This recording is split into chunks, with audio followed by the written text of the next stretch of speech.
Okay. So నిన్న మనం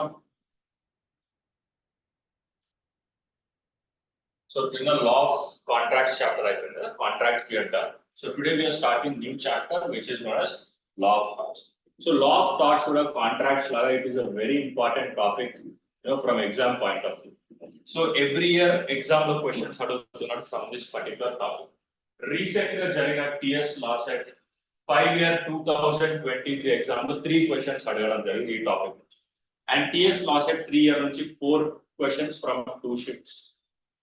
Right, so రెండు షిఫ్ట్స్ కలిపి 4. సో అట్లీస్ట్ మనం ఒక షిఫ్ట్ లో 2 అడిగింది అనుకున్నాం, 2 in each paper, right? So this every year, he is asking anywhere between 1 to 5 questions in the exam. AP law set అయితే ఒక పేపర్ లో డైరెక్ట్ 5 questions అడిగాడు in one of the 5-year papers. So ఈ topic అనేది it is very very important from exam point of view. ఈ ఒక్క topic నేర్చుకుంటే you will be able to get anywhere between 1 to 5 marks in the exam. Okay, so let us directly get into this and get into the obvious question of what exactly is a tort, right? So tort ante enti? So ee padam intaku mundu eppudanna villa. So did you hear this before? No, first time. Okay. So other students, if you have heard this before, tort ane word intaku mundu eppudaina vinnara? I think no, right? So let me just give you a very brief, explanation about tort. So if tort ane padamu, so it is derived from a Latin word. No, okay, never mind. So tort ane padamu oka Latin word nundi manam teeskunnam, right? Latin padamu tortum, T-O-R-T-U-M, tortum. So ఈ tortum ante enti? So tortum ante something that is twisted, crooked, not straight, or unlawful. So ఇట్లాంటి కొన్ని meanings మనం తీసుకోవచ్చు టార్టమ్ అంటే ఏదైనా. So టార్టమ్ అంటే ఇక్కడ basic గా చెప్పాలనుకునేది ఏంటంటే something that is not straight, right? So అందరూ ఒక డైరెక్షన్ ఫాలో అయ్యేటప్పుడు మనం ఆ డైరెక్షన్ ఫాలో కాకుండా వేరేది వెళ్తే మనం ఏమంటాం, is not straight, right? Now let us say for example, this is my house. Okay, so ఇది నా ఇల్లు అనుకుందాం. సో ఇది నా ఇల్లు కాబట్టి సో ఈ ఇంటి లోపలికి ఎవరు ఎంటర్ కావచ్చు? So me and my family members, right? So నేను మరియు నా ఫ్యామిలీ మెంబర్స్ ఈ ఇంటి లోపలికి ఎంటర్ కావచ్చు. ఒకవేళ బయట నుంచి ఎవరైనా నాకు తెలియని వాళ్ళు ఎవరో నా పర్మిషన్ లేకుండా ఇంటి లోపలికి ఎంటర్ అయితే, do you think it is a straight act? Do you think it is a lawful act?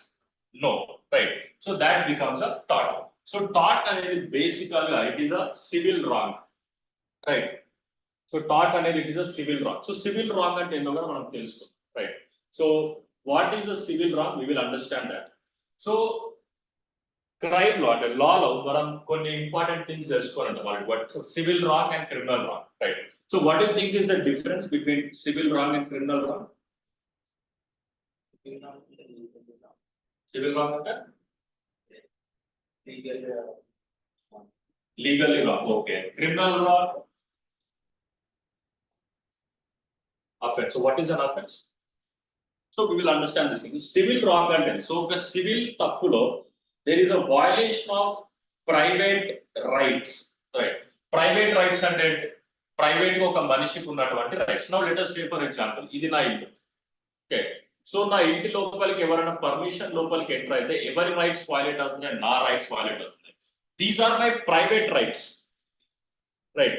So ఎందుకంటే ఇది కేవలం నా ఒక్కరికి మాత్రమే ఉంది, ఈ ఇంటి లోపలికి రాకుండా ఎవరైనా ఆపారు.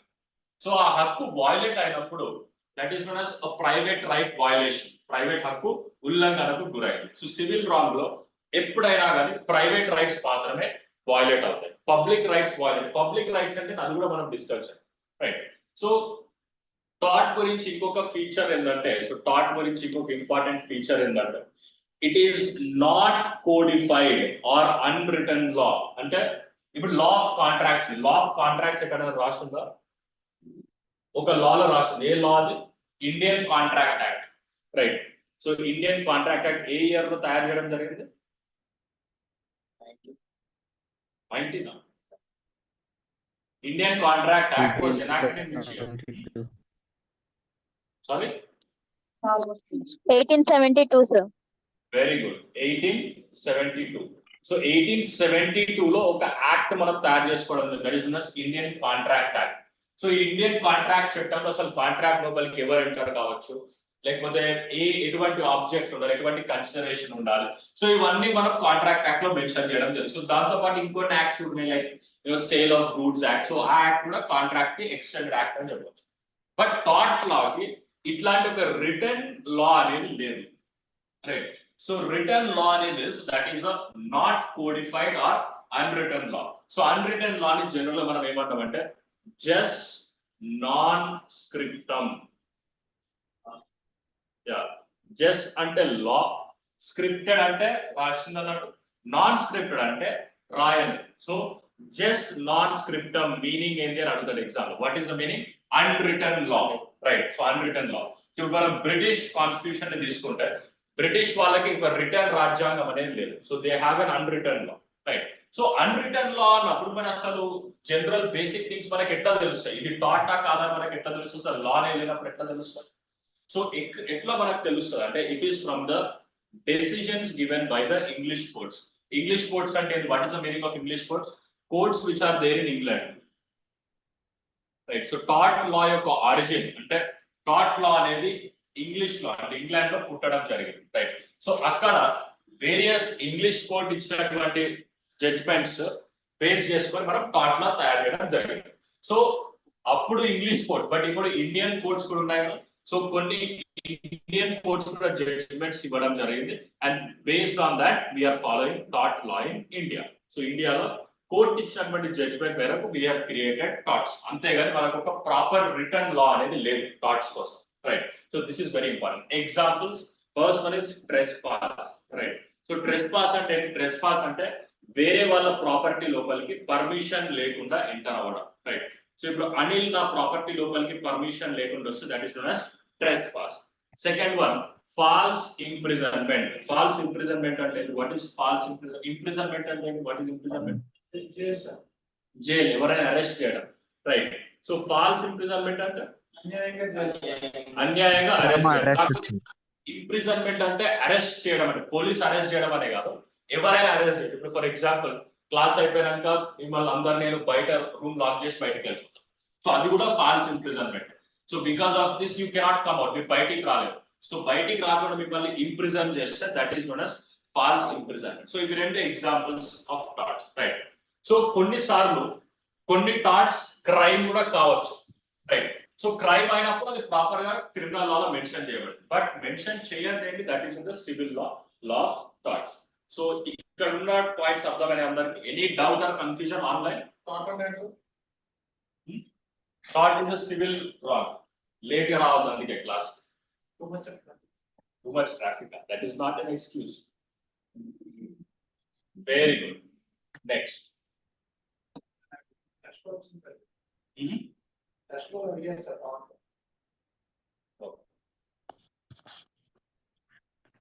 సో టాట్ లా యొక్క సపరేట్ లా అనేది లేదు, బట్ ఒక నార్మల్ లాలో టాట్ యొక్క డెఫినేషన్ మెన్షన్ చేయాలి.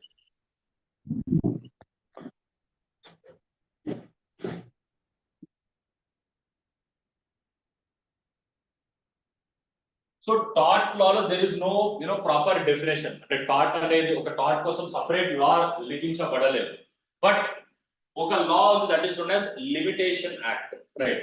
సో ఈ లిమిటేషన్ యాక్ట్ లో ఒక కేస్ ఫైల్ చేయడానికి ఎంత లిమిటేషన్ పీరియడ్ ఉంది అనేది మెన్షన్ చేయబడింది. Like let us say for example 3 years. So అంటే అన్నిట్లో 3 years. Now if you look at a consumer case, right? So consumer case file చేయడానికి 2 years మాత్రమే limitation, right? So with in 2 years ఒక incident జరిగిన తర్వాత 2 years లో మనం complaint file చేయాలి, రైట్? జనరల్ కేసెస్ లో 3 years టైం ఉంది, రైట్? సో ఆ టైం ఎక్కడ మెన్షన్ చేయబడింది? In the limitation act. ఆ యాక్ట్ లో టాట్ గురించి ఒక చిన్న డెఫినేషన్ ఇవ్వడం జరిగింది, రైట్? సో టాట్ అనేది ఎక్కడ డిఫైన్ చేయబడింది అంటే it is in the limitation act of 1973, right? So limitation act ప్రకారం టాట్ అంటే ఒక సివిల్ తప్పు, రైట్? సో సివిల్ తప్పు అనేది సివిల్ తప్పులో ఒక ప్రైవేట్ మనిషి యొక్క లీగల్ రైట్స్ అనేవి వయలేట్ అవుతాయి. Like let us say for example ఇద్దరి మధ్యలో ప్రాపర్టీ డిస్ప్యూట్ ఉంది. సో అక్కడ ఇట్ ఈస్ ప్రైవేట్ పీపుల్ యొక్క రైట్ వయలేషన్. సో ఇక్కడ ఒక సివిల్ తప్పు, ఇది ప్రత్యేకంగా కాంట్రాక్ట్ ఉల్లంఘన లేదా ట్రస్ట్ ఉల్లంఘన కాదు. రైట్. ఫస్ట్ కాంట్రాక్ట్ ఉల్లంఘన అంటే కాంట్రాక్ట్ ఉల్లంఘన అంటే what is the meaning of breach of contract. Right. So translation అడగలేదు, ఎక్స్ప్లెనేషన్ అడగలేదు. సో ఎట్లా ఒబే చేయాలి? Like let us say for example Anil and Anvesh వీళ్ళిద్దరు ఒక కాంట్రాక్ట్ లోపలికి ఎంటర్ అయ్యారు. అనిల్ ఏమని ప్రామిస్ చేస్తున్న అన్వేష్ కి, dear Anvesh I will deliver you 500 biryanis. Anvesh దానికి ఎక్స్చేంజ్ లో is giving 50,000 rupees. Okay, but Anvesh 50,000 ఇచ్చిండు, బట్ అనిల్ 500 బిర్యానీస్ ఇవ్వలేదు.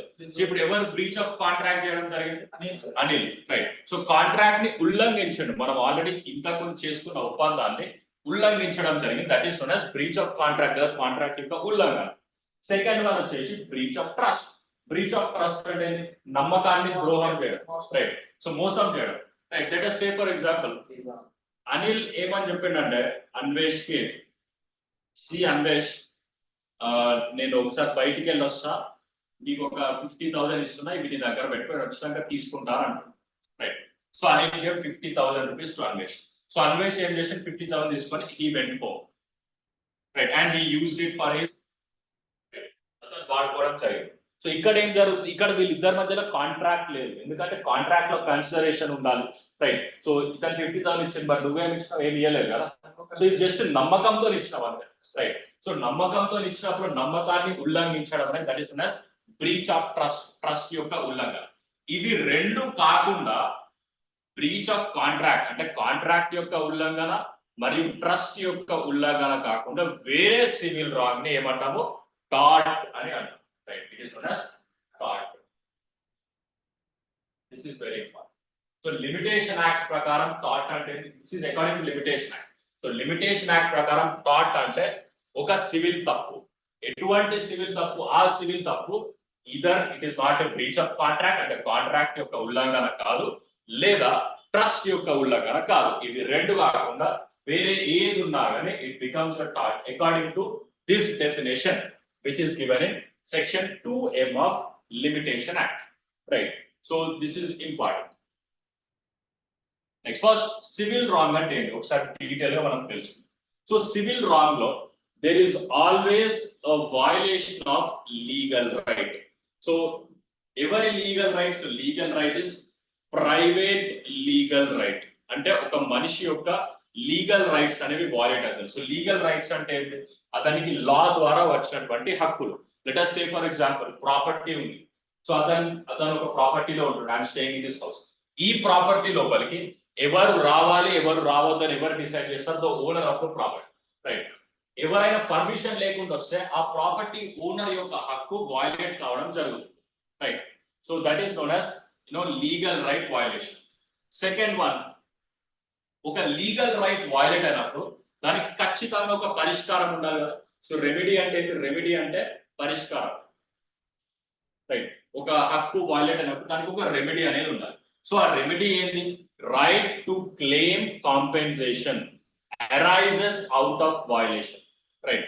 So right to claim compensation, it arises out of violation. So compensation అంటే ఏంటి?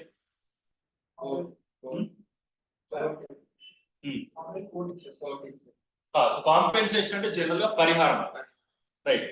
సో ఇప్పుడు ఒకవేళ అన్వేష్ ఈ రూమ్ లోపలికి వచ్చిండు పర్మిషన్ లేకుండా, వచ్చి he has broken this particular light. Right. So ఈ లైట్ బ్రేక్ చేసినప్పుడు don't do it. Right. So కోర్టుకి వెళ్ళి మనం ఒక కేసు ఫైల్ చేస్తాం అన్వేష్. అప్పుడు కోర్టు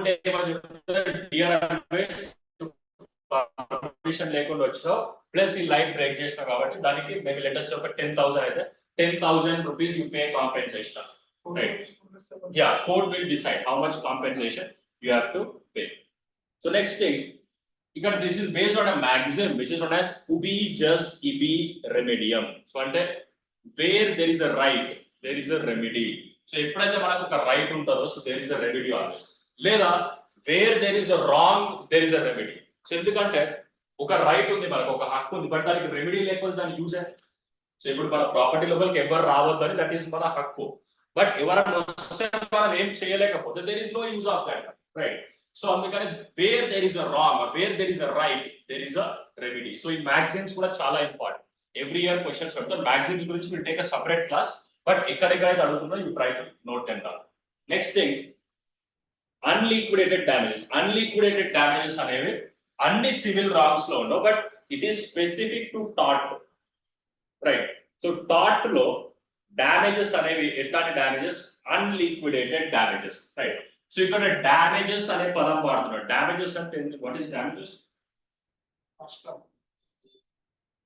సో ఇక్కడ మనం ఇక్కడికి వెళ్ళే ముందు ఒక డ్యామేజెస్ అండ్ ఇంజరీ, సో వీటి మధ్య డిఫరెన్స్ తెలుసుకుందాం. సో ఫస్ట్ థింగ్, ఇంజరీ, అదే so general definition.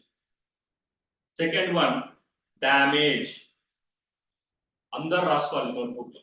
Third one is damages. Injury, damage and damages difference ఏంటి? Injury person damage, Damage.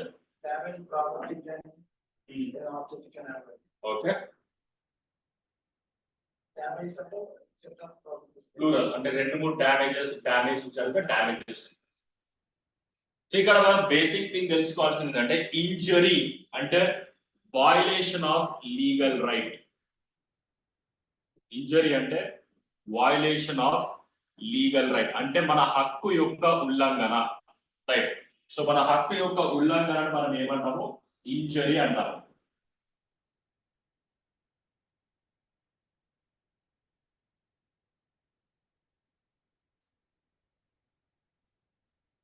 So మన హక్కు యొక్క ఉల్లంఘనని ఇంజరీ అంటారు. సెకండ్ వన్ వచ్చేసి డ్యామేజ్.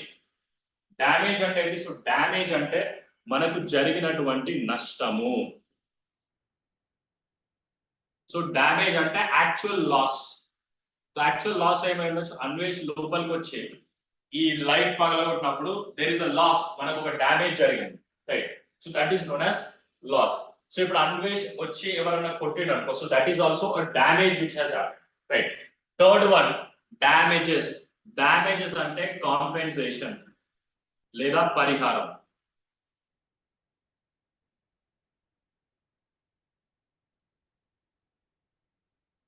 డ్యామేజెస్ అంటే కాంపెన్సేషన్ లేదా పరిహారం అని అర్థం, రైట్?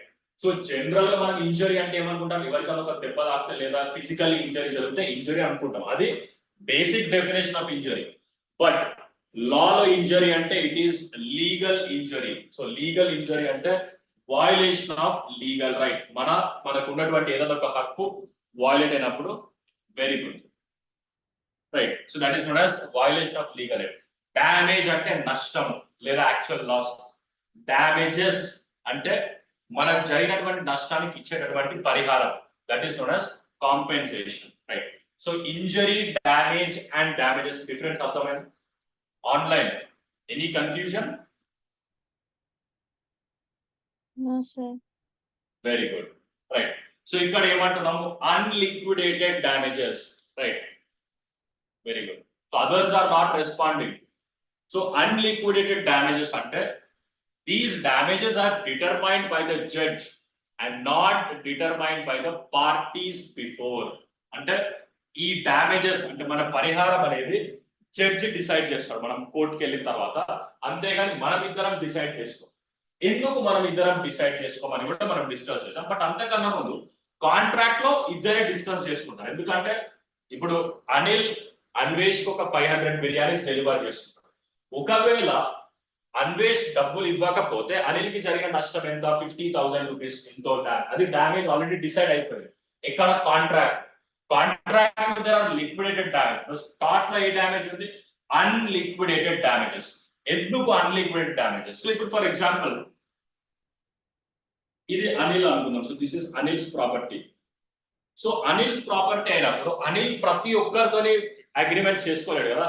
నువ్వు నా ఇంటి లోపలికి వస్తే 500 ఫైన్, లేదా ఫ్లవర్ బేస్ బ్రోక్ చేస్తే మేబీ ఒక 1000 రూపీస్ ఫైన్, కెమెరా వాళ్ళకి కూడా ఇంత ఫైన్, ప్రతి ఒక్కరితో అగ్రిమెంట్ చేసుకోగలుగుతావా? లేదు, రైట్. సో టాట్ లో ఏం జరుగుతుంది అంటే, సో టాట్ లో మనం అందరితో అగ్రిమెంట్ చేసుకోము కాబట్టి వాళ్ళు వచ్చి వయలేట్ చేసిన తర్వాత court will decide. Versus contract లో you can go for breach of contract only against a specific person, right. So contract లో మనం ఎవరి మీద వెళ్ళి కేసు వేయవచ్చు, ఎవరితో అయితే కాంట్రాక్ట్ చేసుకున్నామో అతని మీద మాత్రమే కేసు వేయవచ్చు. బట్ టాట్ లో ఎవరైనా మన ప్రాపర్టీ లోపలికి ఎంటర్ అయితే మనము కేసు ఫైల్ చేయొచ్చు, ఎవరైనా మనకి డ్యామేజ్ కలిగించితే వాళ్ళ మీద కేసు ఫైల్ చేయొచ్చు. సో టాట్ అనేది it is available against everybody, so ఎవరైనా టాట్ కమిట్ చేయొచ్చు. బట్ బ్రీచ్ ఆఫ్ కాంట్రాక్ట్ అనేది ఓన్లీ కాంట్రాక్ట్ లోపలికి ఎంటర్ అయిన వ్యక్తి మాత్రమే బ్రీచ్ ఆఫ్ కాంట్రాక్ట్ అంటే కాంట్రాక్ట్ యొక్క ఉల్లంఘన చేయొచ్చు. క్లియర్? సో టాట్ లాలో డ్యామేజెస్ అంటే ఏంటి? కాంపెన్సేషన్, పరిహారం. సో పరిహారం మనం ముందే డిసైడ్ చేస్తాం లేదా కోర్టు డిసైడ్ చేస్తా? కోర్టు డిసైడ్ చేస్తా. సో జడ్జ్ అంటే it is court, right. So damage అంటే what is the damage? Damage అంటే యాక్చువల్ లాస్, అసలు జరిగిన నష్టం. సో అన్వేష్ లోపలికి రావడం వల్ల ఎవరికైనా దెబ్బ తాకిందా, లేకపోతే ఏదైనా ప్రాపర్టీ డ్యామేజ్ అయిందా, సో అది డ్యామేజ్. ఇంజరీ అంటే ఏంది? ఇంజరీ అంటే violation of legal right. So అంటే అన్వేష్ లోపలికి రావడం వల్ల మన హక్కు అనేది వయలేట్ అయింది. So that is important. Yeah, unliquidated means that is not determined by the parties before, right? So ఇద్దరు parties ముందే కూర్చొని డిసైడ్ చేయలేరు కాంపెన్సేషన్ ఎంత ఇవ్వాలని. So court will decide, that is known as unliquidated. Clear? I think yes. Others are not responding. There is Jugal, Manjula and Penchalaya and Rajita. So మీరందరూ ఎందుకు respond అవ్వట్లేదు? అర్థమైతే కాలేదని మీకు అర్థం కాలేదు? If you not responding, how will I come to know? మీరు ఎక్కడన్నా స్లో కావాలంటే ఏదైనా అర్థం కాకపోతే you ask me right away. Okay, silent గా ఉండాలి. నెక్స్ట్, ఫస్ట్ సివిల్ రాంగ్ మరియు క్రిమినల్ రాంగ్. సో ఈ రెండింటి మధ్యలో డిఫరెన్స్ ఏముంది, సో ఇది మనం అర్థం చేసుకోవాలి. ఓకేనా? Civil wrong breach of trust agreement, breach of contract agreement, మిగతా అన్ని టాట్. యా, అవును, ఓకే. సో ఇక్కడ మనం సివిల్ రాంగ్ చూసుకుంటే, ఫస్ట్ సివిల్ రాంగ్ అనేది it is against an individual, right. So individual లేదా ఇండివిజువల్స్ కూడా అయి ఉండొచ్చు, రైట్. అంటే ఒక పర్టికులర్ మనిషి లేదా మనుషులు. ఇప్పుడు ఫర్ ఎగ్జాంపుల్ అనిల్,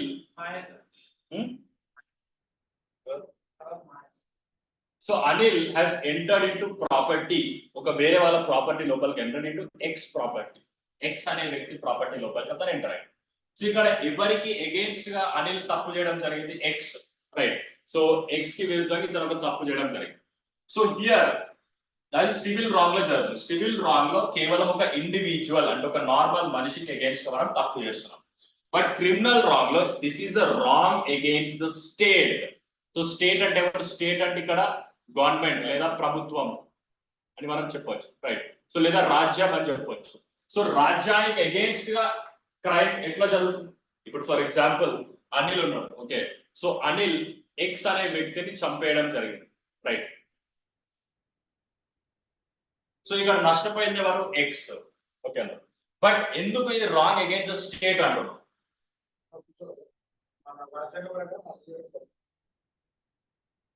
ఇప్పుడు లా ప్రకారం బ్రీచ్ ఆఫ్ కాంట్రాక్ట్ కూడా తప్పే. సో వేరే వాళ్ళ ప్రాపర్టీ లోపలికి ఎంటర్ కావడం కూడా తప్పే.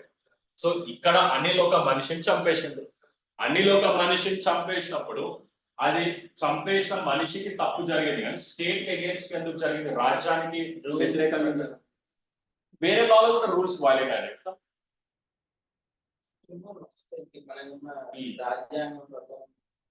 రాజ్యాంగం క్రిమినల్ లాకి సంబంధం లేదు. So criminal law is different thing. Criminal లాకి రాజ్యాంగానికి సంబంధం లేదు.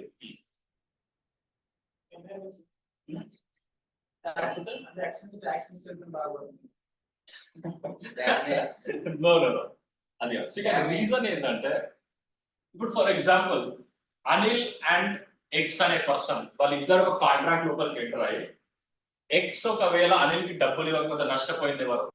అనిల్ ఒక్కడు మాత్రం, రైట్. సో వేరే ఎవరికి ఏం జరగలేదు. సేమ్ థింగ్ అనిల్ అనే వ్యక్తి ఎక్స్ అనే వ్యక్తిని చంపేశాడు, ఓకేనా. సో ఎక్స్ అనే వ్యక్తి ఒక 5 floor బిల్డింగ్ లో ఉంటుంది. ఈ staying in 5 floor building. So ఇప్పుడు లెట్ us సే దట్ ఒక 2nd floor లో ఉన్నాడు, చంపేశాడు. అనిల్ సెకండ్ ఫ్లోర్కి వెళ్ళి చంపేశాడు. Do you think the people in this building will feel safe? ఈ బిల్డింగ్ ఉన్న వాళ్ళు సేఫ్ గా ఫీల్ అవుతారు? లేదు, రైట్. సో No, పక్క no. బిల్డింగ్ వాళ్ళు కూడా భయపడతారు కదా. అదే మనం పక్క బిల్డింగ్ ఎవరైనా చంపేసిందంటే అనిల్ అనేటువంటి మనం చాలా జాగ్రత్తగా ఉండాలని వాళ్ళకు ఒక భయం అనేది క్రియేట్ అవుతుంది, రైట్. బట్ ఇక్కడ అనిల్ ఎక్స్ అనే వ్యక్తి అనిల్ కి 50,000 ఇవ్వకపోతే మనకేమన్నా పక్క మీ పక్క బిల్డింగ్ వాడు బాధపడలేదు, వాడు ఇంకా హ్యాపీగా ఫీల్ అవుతారు, ఏ వాడికి పైసలు రాలే కదా, వీఆర్ వెరీ హ్యాపీ అని అంటారు, రైట్. బట్ ఇక్కడ ఒక క్రైమ్ జరిగినప్పుడు అంటే మర్డర్ అనే రేప్ కానీ లేదా యూనో గ్రీవియస్ అంటే చాలా if you're causing serious hurt, so ఇట్లాంటివి జరిగినప్పుడు ఒక ఈ వ్యక్తి మాత్రమే కాకుండా సొసైటీ మొత్తం ఎఫెక్ట్ అవుతుంది. సో అందుకని it is an offence against the state. So state అంటే society, right, or government. So government యొక్క డ్యూటీ లా అండ్ ఆర్డర్ మొత్తం ప్రొటెక్ట్ చేయడానికి. సో ఇక్కడ గవర్నమెంట్ ఫెయిల్ అయినట్టు అంటే గవర్నమెంట్ అగైన్స్ గా జరిగింది కాబట్టి so it is and wrong against the state, right. So this is the first difference. First difference ఏంటంటే సివిల్ రాంగ్ అనేది కేవలం ఒక ఇండివిజువల్ కి అగేన్స్ట్ గానే జరుగుతుంది. బట్ క్రిమినల్ రాంగ్ లో స్టేట్ కి అగేన్స్ట్ గా తప్పు చేస్తున్నాం. ఎందుకు స్టేట్ కి అగేన్స్ట్ అంటే అది స్టేట్ యొక్క duty proper law and order maintain చేయడం, right. Second one, injured party claims compensation or damages from wrong doer. So injured party అంటే ఎవరి హక్కు అయితే వాలేట్ అయిందో అతను ఇంజర్డ్ పార్టీ అవుతాడు. అతను ఏం అడుగుతున్నాడు? కాంపెన్సేషన్ లేదా డామేజెస్ అంటే పరిహారం అడుగుతున్నాడు. ఎవరి దగ్గర నుంచి? Wrong doer. ఇప్పుడు అన్వేష్ అనిల్ ప్రాపర్టీ లోపలికి వచ్చి ఏదన్నా డ్యామేజ్ చేస్తే సో అనిల్ ఏం చేస్తాడు? అన్వేష్ దగ్గర నుండి కాంపెన్సేషన్ ఇవ్వని అడుగుతాడు, డబ్బులు ఇవ్వని అడుగుతాడు. సో హవెవర్ ఇక్కడ injured party seeks punishment to be imposed on the wrong doer. ఇక్కడ డామేజెస్ అనేవి లేవు. అంటే నేను ఇంకొక విషయం కూడా చెప్తున్నా, క్రైమ్ లో కూడా కొన్నిసార్లు కాంపెన్సేషన్ ఇవ్వచ్చు. నార్మల్ కేసులో కూడా కొన్నిసార్లు కాంపెన్సేషన్ ఇవ్వచ్చు, but it is along with punishment తో పాటు. బట్ సివిల్ రాంగ్ లో పనిష్మెంట్ లేదు, క్రిమినల్ రాంగ్ లో మాత్రమే పనిష్మెంట్ ఉంది. పనిష్మెంట్ అంటే ఏంటి? పనిష్మెంట్ లో 2 టైప్స్ ఉండొచ్చు. ఫస్ట్ వన్ అతన్ని జైలు పంపించడం, సెకండ్ వన్ అతని మీద ఫైన్ ఇంపోజ్ చేయడం. Some times both and some times compensation also, third element, right. So injured party six punishment. ఎందుకు పనిష్మెంట్? డామేజెస్ ఎందుకు? అది నేను ఎక్స్ప్లెయిన్ చేస్తాను నెక్స్ట్ క్వశ్చన్. సో ఇక్కడ ఎందుకు సివిల్ రాంగ్ లో కాంపెన్సేషన్, క్రిమినల్ రాంగ్ లో ఎందుకు కాంపెన్సేషన్ లేదు, పనిష్మెంట్ ఎందుకు? అయితే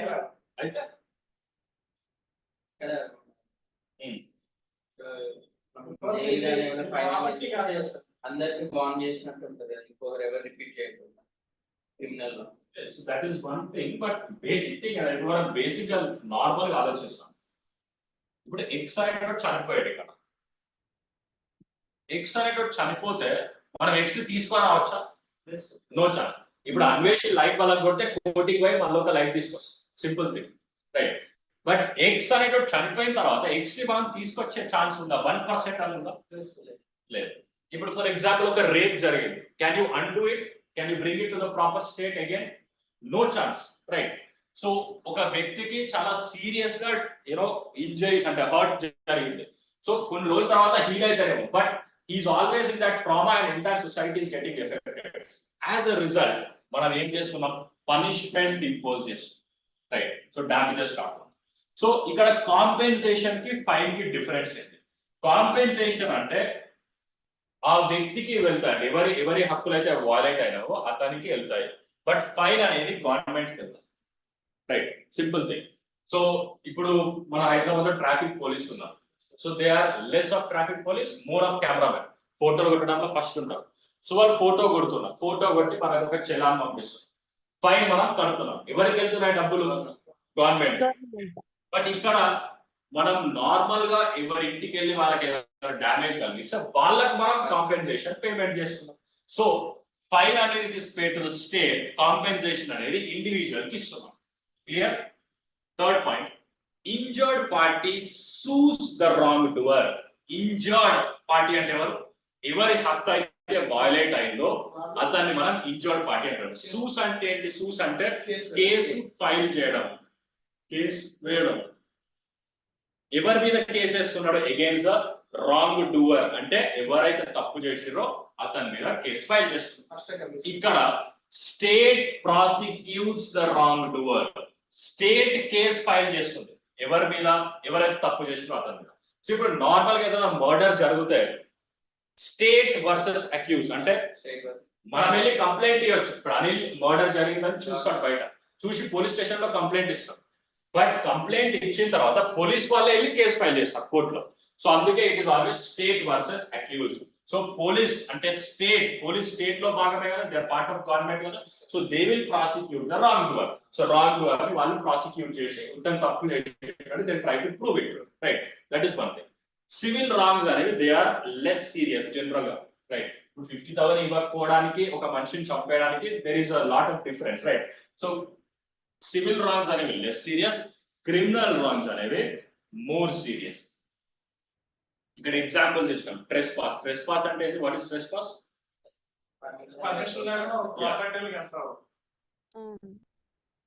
మంజుల, what is trespass? Sir trespass అంటే పర్మిషన్ లేకుండా ట్రెస్ పాస్ అంటే ఏంటి? పర్మిషన్ లేకుండా ఎంట్రీ అవ్వడం సార్. Very good, very good. So trespass అంటే పర్మిషన్ లేకుండా ఎంటర్ అవడం వేరే వాళ్ళ ప్రాపర్టీ, లేదా నెగ్లిజెన్స్. సో నెగ్లిజెన్స్ అంటే ఏంటి? లైక్ ఫర్ ఎగ్జాంపుల్ వాళ్ళ నిర్లక్ష్యం వల్ల కొన్ని తప్పులు జరుగుతాయి, right. So that is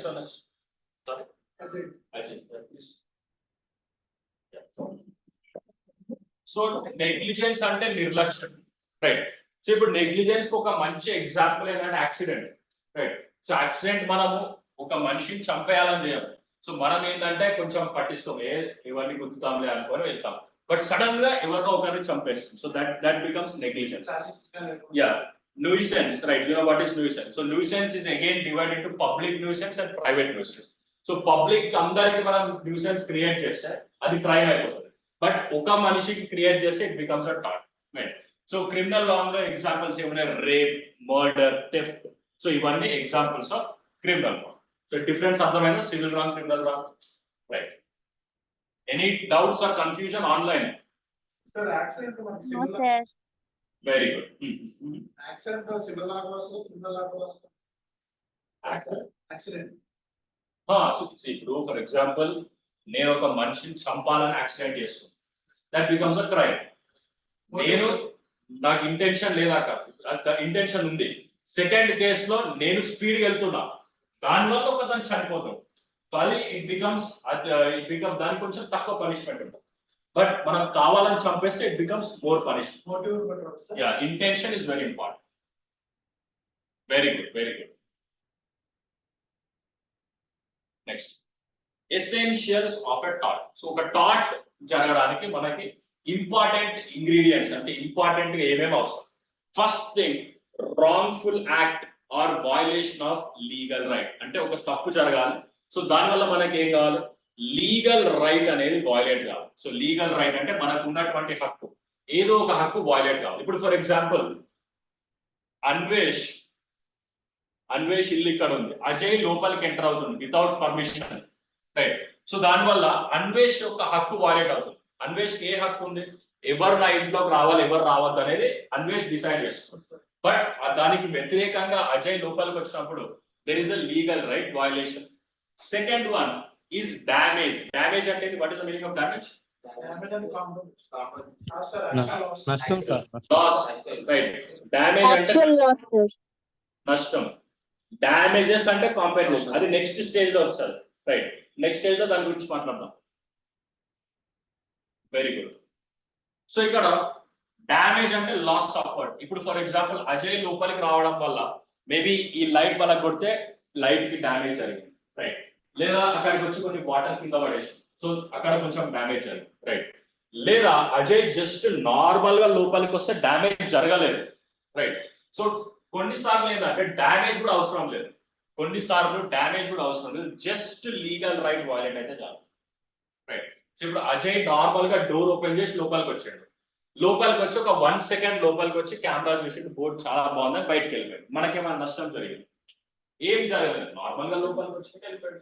so ఏం నష్టం లేదు, రైట్. సో లేకపోయినా కానీ మన లీగల్ రైట్ అయితే వయలేట్ అయింది కదా. సో ఎందుకంటే మన ప్రాపర్టీ లోపలికి ఎవరు రావాలి రావద్దు అనేది మనం డిసైడ్ చేస్తాం, right. So legal right violation ఒక్కటి ఉంటే సరిపోతుంది. నెక్స్ట్ ఇదిగా సెకండ్ టైం వస్తుంది డ్యామేజ్. మనకి ఏదో ఒక నష్టం జరుగుతుంది.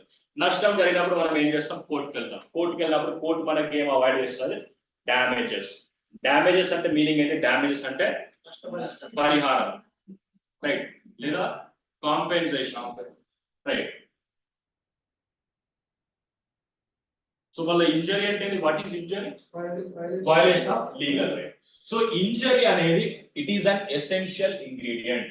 సో ఇంజరీ అంటే లీగల్ రైట్ వయలేషన్ లేకుండా మనం కోర్టుకి వెళ్ళి కేసు ఫైల్ చేయాలి, right. So first important ingredient అనేది violation of legal right. So legal right violate అయినప్పుడు మనకి ఏదైనా డ్యామేజ్ జరగవచ్చు, జరగకపోవచ్చు.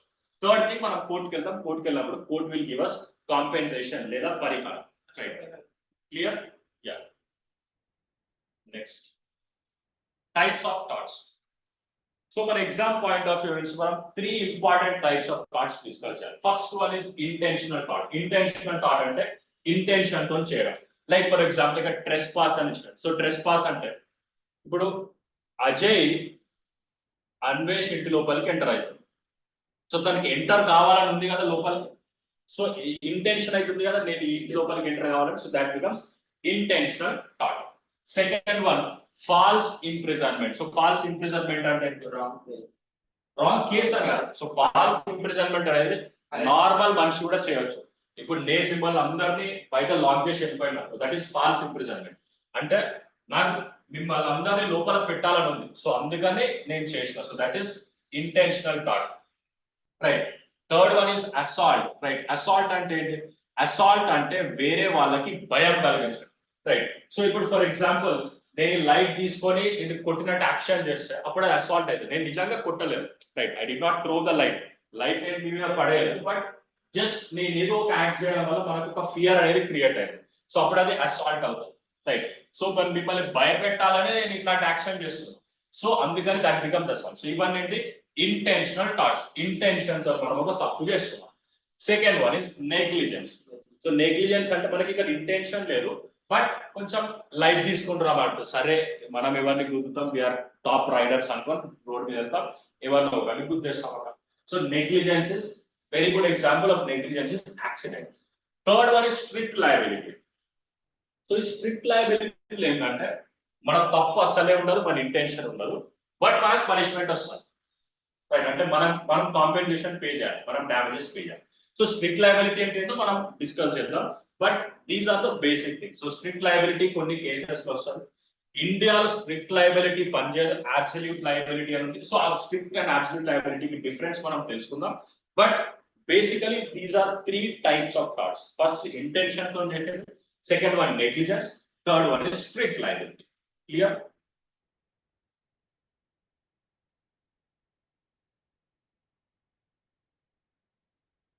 Okay, next. Law of thoughts లో 2 ఇంపార్టెంట్ ప్రిన్సిపల్స్ ఉన్నాయి. సో ఇది ఎగ్జామ్ లో కూడా చాలా సార్లు క్వశ్చన్ అడిగింది. This is very important. So ఈ 2 లీగల్ మ్యాక్సిమ్స్. సో ఈ 2 లీగల్ మ్యాక్సిమ్స్ అంటాం. సో లీగల్ మ్యాక్సిమ్స్ అంటే తెలుగు ట్రాన్స్లేషన్ అంటే ఎగ్జామ్ పేపర్ లో ఏమైనా ట్రాన్స్లేషన్ ఇచ్చినట్టు మ్యాక్సిమ్స్ ని సామెతలు అన్నాడు.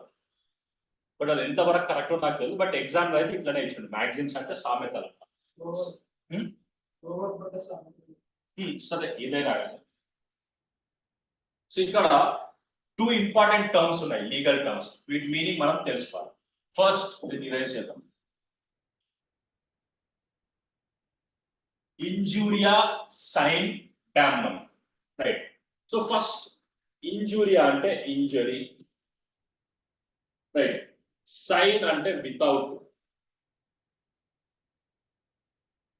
డామ్నం అంటే డ్యామేజ్. టెస్ట్ అడిగిందా? సో ఇక్కడ ఇంగ్లీష్ బ్యాచ్ వాళ్ళు ఆల్రెడీ ముందే క్లాస్ అయిపోయింది కాబట్టి ఇక్కడ ఆన్సర్ పెట్టారు, రైట్. బట్ ఫస్ట్ ఇక్కడ చూద్దాం. ఇంజూరియా సైన్ డామ్నం. ఫస్ట్ ఇంజూరియా అంటే ఇంజరీ అంటే what is the meaning of injury? Violation of legal right, అంటే మన హక్కు వయలేట్ అవ్వడం. సైన్ అంటే వితౌట్, డామ్నం అంటే డ్యామేజ్ అంటే అసలైన నష్టం, రైట్. మనకి జరిగిన లాస్ ని డ్యామేజ్ అంటారు. సో లీగల్ రైట్ అంటే మన లీగల్ రైట్ అనేది వైలేట్ కావాలి బట్ లాస్ అనేది ఉండదు. Is it possible? Yes. What is an example?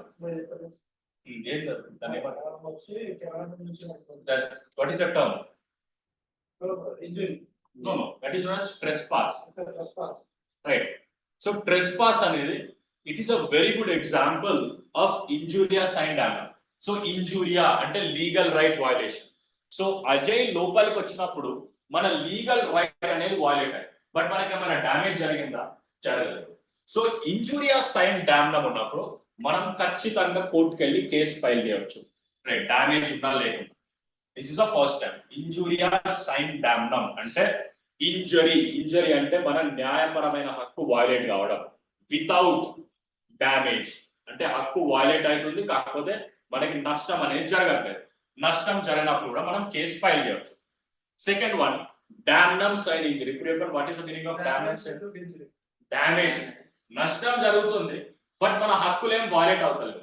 Right. So డామ్నమ్ అంటే డ్యామేజ్, సైన్ అంటే వితౌట్, ఇంజురీ అంటే ఇంజరీ. సో మనకి నష్టం జరుగుతుంది కానీ మన హక్కు వయలేట్ కాకుండా పాసిబుల్ అవునా? ఎట్లా? సో ఇక్కడ ఫస్ట్ ఎగ్జాంపుల్ నేను ఒక ఎగ్జాంపుల్ ఇస్తున్నాను which is known as Gloucester grammar school. Right. So ఈ గ్రామర్ స్కూల్ ఎగ్జాంపుల్ ఏంటంటే basic I try to explain in very simplified way. రెండు స్కూల్స్ ఉంటాయి. ఒక స్కూల్ ఉంది స్కూల్ ఏ, ఓకేనా? స్కూల్ ఏలో కొంచెం యూనో ఒక నార్మల్ స్కూల్ ఇట్లుంది. దీంట్లో ఫీజు వచ్చేసి ఒక 50,000. ఓకే. పక్కన ఇంకా ఒకటే స్కూల్ ఉంది, ఒకటే స్కూల్, ఊరు మొత్తంలో ఒకటే స్కూల్ ఉంటే అందరూ ఏం చేస్తారు? అదే స్కూల్కి వెళ్తాం ఎందుకంటే వేరే ఆప్షన్ లేదు మనకి. సో నేనేం చేసిన అంటే ఈ స్కూల్ చూసిన. ఈ స్కూల్లో ప్రాబ్లం ఏంటంటే నార్మల్ గా చిన్నగా ఉంది, టీచర్స్ బాగాలేరు, గ్రౌండ్ లేదు. సో నేను ఇక్కడ ఒక స్కూల్ పెట్టాను, that is school T. Right. School T అనేది ఈ స్కూల్ కన్నా చాలా పెద్దగా ఉంది. రైట్. సో దాంతో పాటు గ్రౌండ్ ఉంది, మంచి క్యాంటీన్ ఉంది. Right. So they have very good teachers, very good friends. And fees వచ్చేసి ఇక్కడ ఓన్లీ 30,000 మాత్రమే. సో ఇప్పుడు ఆబ్వియస్లీ ఇంతకు ముందు అందరు ఏ స్కూల్కి వెళ్ళేవాళ్ళు? ఏకి వెళ్ళేవాళ్ళు. బట్ ఇప్పుడు ఏం చేస్తారు? వాళ్ళందరూ టీ అనే స్కూల్కి వచ్చేస్తారు. దీనివల్ల ఏకి డ్యామేజ్ జరిగిందా, లాస్ జరిగిందా? డెఫినెట్లీ చాలా లాస్ అయింది. బట్ లీగల్ రైట్ వయలేట్ అయిందా? లేదు. ఎందుకు కాలేదు? ఎందుకంటే నేను ఇతని పక్కన స్కూల్ పెట్టినా. రైట్. ఇతని పక్కన కావాలనుకుంటే బి కూడా వచ్చి ఒక స్కూల్ పెట్టుకోవచ్చు, సి కూడా పెట్టవచ్చు, డి కూడా పెట్టవచ్చు. సో మనం ఇతని ప్రాపర్టీ లోపలికి ఎంటర్ కాలేదు కదా. సో పక్కన మనం ఒక స్కూల్ పెట్టుకుంటాం. సో ఇక్కడ లీగల్ రైట్ వయలేషన్ అనేది జరగలేదు బట్ డ్యామేజ్ ఉంది, నష్టం ఇతనికి కలిగింది. సో మన లీగల్ రైట్ అంటే మన హక్కు వయలేట్ కాకుండా డ్యామేజ్ జరిగితే మనం కోర్టులో కేసు ఫైల్ చేయాలి. రైట్. సో కోర్టులో కేసు ఫైల్ చేయాలంటే ఫస్ట్ ఇంపార్టెంట్ ఇంగ్రీడియంట్ ఏంది? ఇంజరీ. రైట్. ఇంజరీ అంటే ఏంది? Violation of legal right. So violation of legal right అంటే మన హక్కు వయలేట్ కావడం. మన హక్కు వయలేట్ కానంత వరకు మనం కోర్టుకి వెళ్ళలేము. Simple thing. మనకి 1,00,000 కోట్ల నష్టం జరిగినా, 100 మంది చనిపోయినా కానీ మనం ఏం చేయలేము. సింపుల్. క్లియర్? రెండింటి మధ్యలో డిఫరెన్స్ అర్థమైంది అందరికి? అర్థమైంది sir. Okay. Jugal, what is the difference?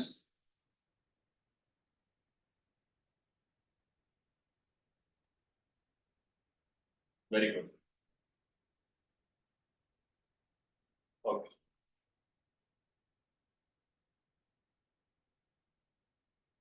So injuria sine damnum అంటే injury without damage. Legal right violate అవుతుంది బట్ డ్యామేజ్ అనేది లేదు. సో ఇక్కడ ఒక మంచి ఎగ్జాంపుల్ ఉంది. సో ఎగ్జాంపుల్ వచ్చేసి యాష్లీ వర్సెస్ వైట్. ఇది ఒక ఇంగ్లీష్ కేస్. సేమ్ కేస్ ఇండియాలో ఉంది, ఇది కూడా అందరూ రాసుకోవాలి. ఎగ్జాంపుల్ క్వశ్చన్ అడుగుతారు. Bhim Singh versus state of Jammu and Kashmir. Bhim Singh versus state of Jammu and Kashmir.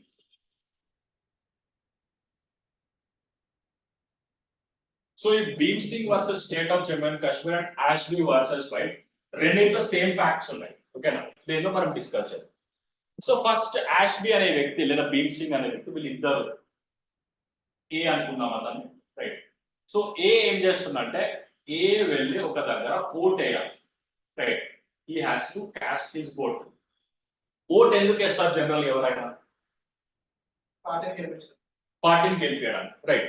So ఏమనుకుంటున్నాడు, ఏ ఎందుకు ఓటేస్తున్నాడు అంటే బి అనే వ్యక్తి గెలవాలి కాబట్టి ఏ ఓటేస్తున్నాడు. ఓకేనా? సో బి గెలిచిండు బట్ ఏ ఓటేయలేదు. సో బికి నష్టం జరిగిందా? నష్టం జరగలేదు. ఎందుకంటే ఎవరైతే గెలవాలనుకున్నాడో అతను గెలిచిండు ఆల్రెడీ. బట్ అతని లీగల్ రైట్ టు ఓట్ అనేది అతనికి ఉన్నటువంటి లీగల్ రైట్, ఆ రైట్ వాయిలేట్ అయింది. డ్యామేజ్ ఏం జరగలేదు, ఎందుకంటే ఎవరైతే అతను గెలవాలనుకున్నాడో అతను గెలిచిండు ఆల్రెడీ. బట్ ఇక్కడ అతని రైట్ టు ఓట్ అనేది వాయిలేట్ అయింది. సో అందుకని he filed the case and he got compensation. So ఇక్కడ యాష్బీ వర్సెస్ వైట్ లో వైట్ అనే పోలీస్ ఆఫీసర్ యాష్బీని ఓట్ వేయకుండా ఆపడానికి ట్రై చేశారు, రైట్? సో దానివల్ల యాష్బీ ఓట్ వేయలేకపోయాడు. బట్ ఎవరైతే యాష్బీ ఓట్ వేయాలనుకుంటున్నా అతను గెలిచాడు, right? So same thing happened in Bhim Singh case also, right? So Bhim Singh versus state of Jammu and Kashmir కూడా సేమ్ ఫ్యాక్ట్స్ సేమ్ థింగ్ జరిగింది. సో ఇటువంటి కేసులో ఇంజురియస్ అండ్ డామ్నమ్ అంటే లీగల్ ఇంజరీ ఉంది బట్ డ్యామేజ్ లేనప్పుడు మనం ఖచ్చితంగా కేసు ఫైల్ చేయొచ్చు and we will also get the compensation, right?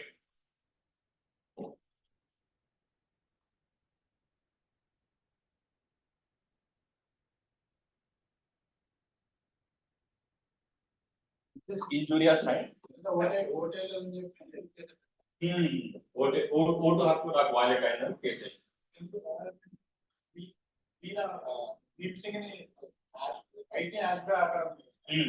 Second కేసులో Jammu and sir Kashmir one doubt sir.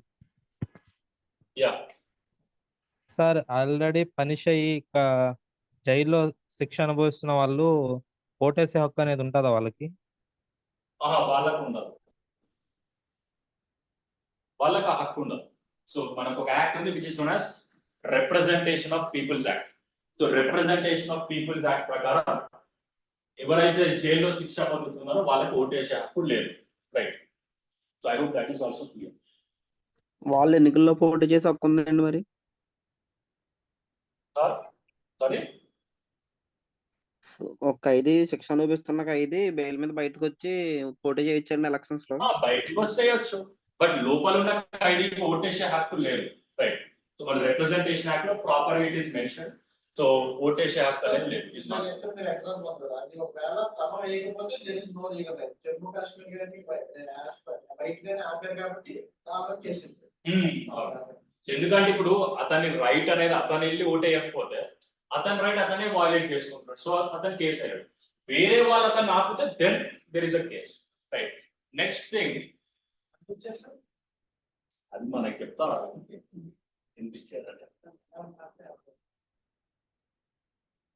Okay. So damnum sine injury అంటే డ్యామేజ్ వితౌట్ లీగల్ ఇంజరీ. నష్టం, damage అంటే నష్టం ఉంది బట్ ఇంజరీ అంటే లీగల్ రైట్ వయలేషన్ లేదు. So ఈ గ్లూకస్టర్ గ్రామర్ స్కూల్ గురించి మనం ఆల్రెడీ డిస్కస్ చేసాం, రైట్? సో స్కూల్ ఏ ఉంది, స్కూల్ బి ఉంది. So this is a very good example. ఇట్లాంటి కేసులో మనం కేసు ఫైల్ చేయొచ్చా? చేయాలా? No chance, right? ఎందుకంటే ఫస్ట్ మనం కేసు ఫైల్ చేయాలంటే ఇంజరీ, లీగల్ రైట్ వయలేషన్ అనేది చాలా ఇంపార్టెంట్. నెక్స్ట్ థింగ్ వచ్చేసి కొన్ని exceptions or defences. So exception or defence అంటే సో ఇక్కడ ఏంటంటే మనం థాట్ కమిట్ చేసినా కానీ కొన్నిసార్లు అది థాట్ అవ్వదు, అంటే మనకి ఏం డ్యామేజెస్ పే చేయాల్సిన అవసరం లేదు. దాంట్లో ఎక్సెప్షన్స్ అంటాం, రైట్?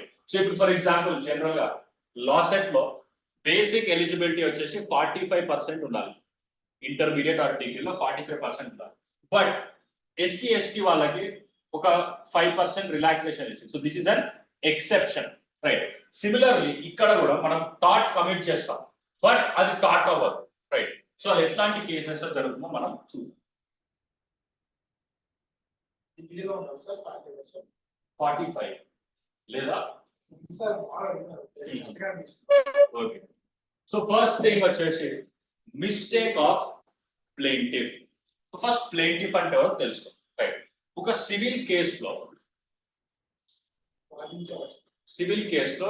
ఇద్దరు పార్టీస్ ఉంటారు. ప్రతి కేసులో మినిమం 2 పార్టీస్ ఉంటారు. ఫస్ట్ ఎవరైతే కేసు ఫైల్ చేస్తారో అతన్ని ప్లెయింటిఫ్ అంటాం. సో ప్లెయింటిఫ్ అంటే ఎవరు? కేసు ఫైల్ చేసేవాడు, కేసు వేసేవాడు. This is plaintiff. So plaintiff అనేవాడు ఏం చేస్తాడు, ఒకరికి అగెయిన్స్ట్ గా కేసు వేస్తాడు. సో వాడిని ఏమంటాము, డిఫెండెంట్. సో ఎవరి మీద అయితే కేసు వేయబడిందో అతన్ని మనము డిఫెండెంట్ అంటాం. Like let us say for example, Anil state bank of India నుంచి ఒక 10 lakh రూపీస్ లోన్ తీసుకున్నాడు. సో లోన్ తీసుకొని 10 lakh రూపీస్ కట్టలేదు. ఇప్పుడు స్టేట్ బ్యాంక్ ఆఫ్ ఇండియా వాళ్ళు ఏం చేస్తారు, వాళ్ళు వెళ్ళి సిటీ సివిల్ కోర్ట్ సికింద్రాబాద్ లో అనిల్ మీద ఒక కేసు ఫైల్ చేశారు.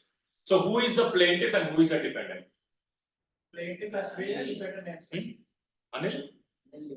అనిల్ డిఫెండెంట్. ఓకే, ప్లెయింటిఫ్ ఎవరు? SBI sir.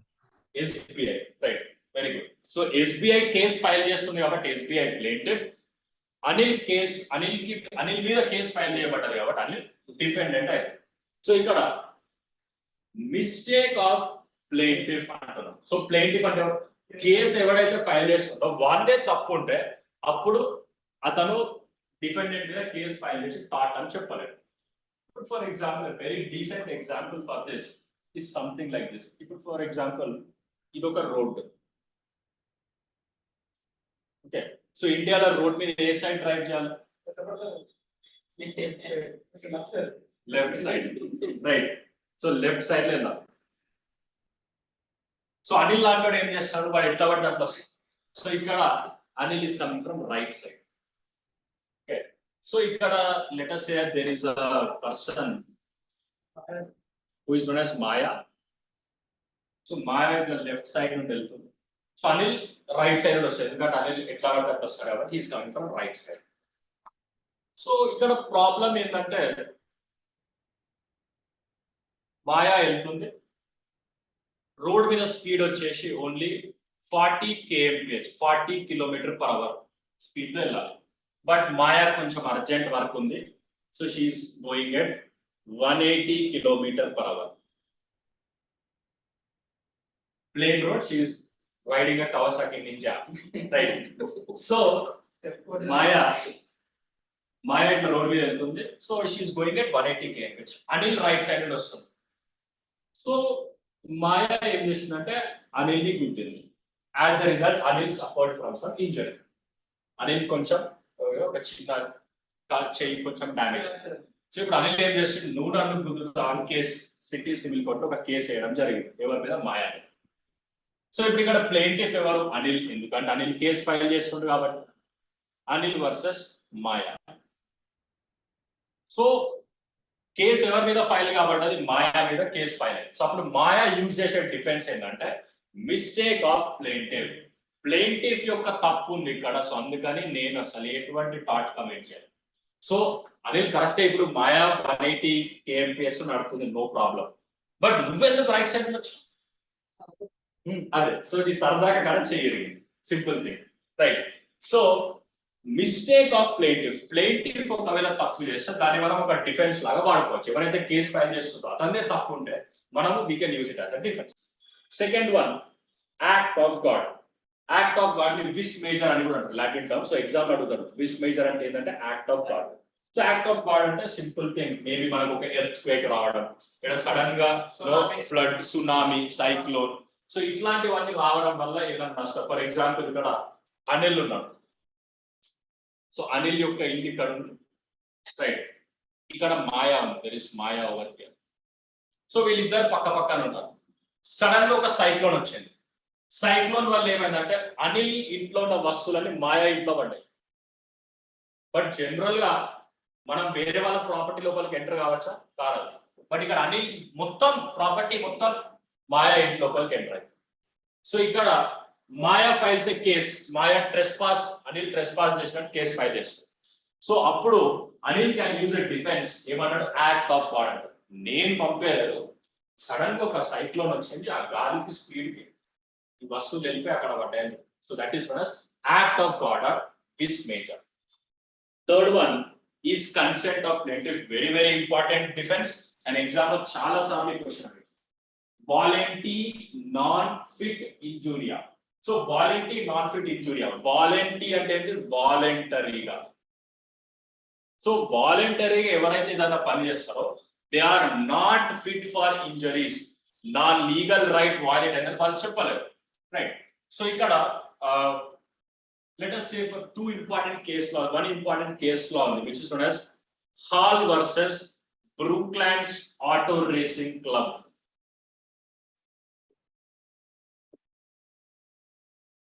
Hall versus Brooklands Auto Racing Club. ఈ కేసు అనేది నోట్స్ లో నేను టైప్ చేయలేదు, బట్ నేను క్లాస్ లో డిస్కస్ చేస్తాను. రేపు ఎగ్జామ్ లో క్వశ్చన్ అడిగినప్పుడు నోట్స్ లో లేదు అని అడగరు, రైట్. సో ఎవరైతే క్లాస్ అటెండ్ కాకుండా ఓన్లీ నేను పీపీటీ చూసి పాస్ అయిపోతా అంటే అట్లాంటి వాళ్ళకి ఉంటారు. సో ఖచ్చితంగా you have to pay attention. So ఈ Hall versus Brooklands auto racing club ఏమైనా ఒక రేసింగ్ క్లబ్ ఉంది. సో రేసింగ్ క్లబ్ లో జనరల్ గా ఈ రేసింగ్ క్లబ్ అనుకుంటే రేసింగ్ క్లబ్ లో నార్మల్ రోడ్ మీద పోయే స్పీడ్ లోనే వెళ్తామా? నో. సో మినిమం ఒక 200 kmph మనం మెయింటైన్ చేస్తాం, minimum, bear minimum. So 200 speed 300, so ఇట్లా మనం వెళ్ళినప్పుడు ఆబ్వియస్లీ కొన్నిసార్లు టైర్ బయటికి రావచ్చు, కొన్నిసార్లు మనిషి బయటికి రావచ్చు. సో బయట చుట్టుపక్కల అందరు కూర్చొని చూస్తున్నారు రేస్. సో కొన్నిసార్లు ట్రాక్ మిస్ అయ్యి ఈ కార్ కానీ బైక్ కానీ వాళ్ళ మీద కూడా పడవచ్చు. సో అప్పుడు ఎవరి మీద అయితే కార్ కానీ బైక్ కానీ పడదో దే కెనాట్ క్లెయిమ్ ఇంజరీస్. ఎందుకంటే నువ్వు ఎక్కడికి వెళ్ళినావు? రేసింగ్ క్లబ్కి వెళ్ళి. రేసింగ్ క్లబ్కి వెళ్ళినప్పుడు నార్మల్ గా 40 kmph లో హెల్మెట్ పెట్టుకొని పోతారా? నో. ఎక్కువ స్పీడ్ వెళ్తారు, అప్పుడు ఆబ్వియస్లీ బయటికి వస్తుంది. ఆ విషయం మీకు తెలుసు కాబట్టి you cannot file a case, right. So I gave an example of Dhoni, right. So ఇప్పుడు మనం స్టేడియం లోపలికి వెళ్తున్నాం. స్టేడియం లోపలికి వెళ్ళాక ధోని హిట్స్ 6, బాల్ వచ్చి తలకు తాకుతారు. సో అప్పుడు బాల్ నా తలకు తాకినా ధోని అగేన్స్ట్ కానీ లేకపోతే ఆర్గనైజర్స్ అగేన్స్ట్ మనం కేసు ఫైల్ చేయొచ్చా? చేయాలి. ఎందుకంటే యూ గేవ్ యువర్ కన్సెంట్, వాలంటరీగా నువ్వు లోపలికి వెళ్ళావు. లోపలికి వెళ్ళినప్పుడు ఖచ్చితంగా ఇప్పుడు స్టేడియం అన్నప్పుడు బాల్ తాకుతుంది. కొన్నిసార్లు గౌతమ్ గంభీర్ అన్నట్టు బ్యాట్ కూడా వాళ్ళకి కొడతాం, right. So once he broke the bat in one of the KKR matches. So అప్పుడు ఏంటంటే బ్యాట్ కూడా మనకి దగ్గర ఉన్న వాళ్ళకి తాకవచ్చు. So such type of things are not allowed and you can use it as a defense, right. Next one, act of third party.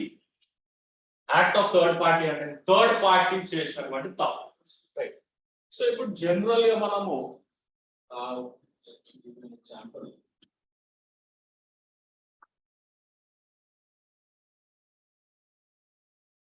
So ఇది this is Anil's property, ఇది అనిల్ ప్రాపర్టీ అనుకుందాం, ఓకే.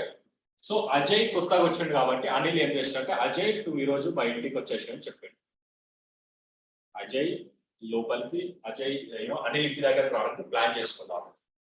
బట్ అన్వేష్ ఏం చేస్తుందంటే నేను మార్నింగ్ 11 o'clock క్లాస్కి వచ్చిన, వీళ్ళిద్దరు రాలేదు, సో నేను ఒక్కనే ఇక్కడ కూర్చున్నా అని ఏం చేస్తానంటే అనిల్ ఇంటి డోర్ దగ్గర అన్వేష్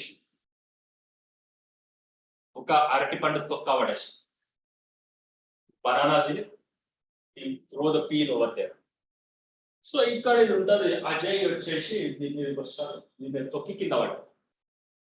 సో ఇది ఎవరి ఇల్లు? అనిల్ ఇల్లు. సో ఆబ్వియస్లీ ఎవరి మీద కేసు ఫైల్ చేస్తారు? అజయ్ అనిల్ మీద కేసు ఫైల్ చేస్తారు.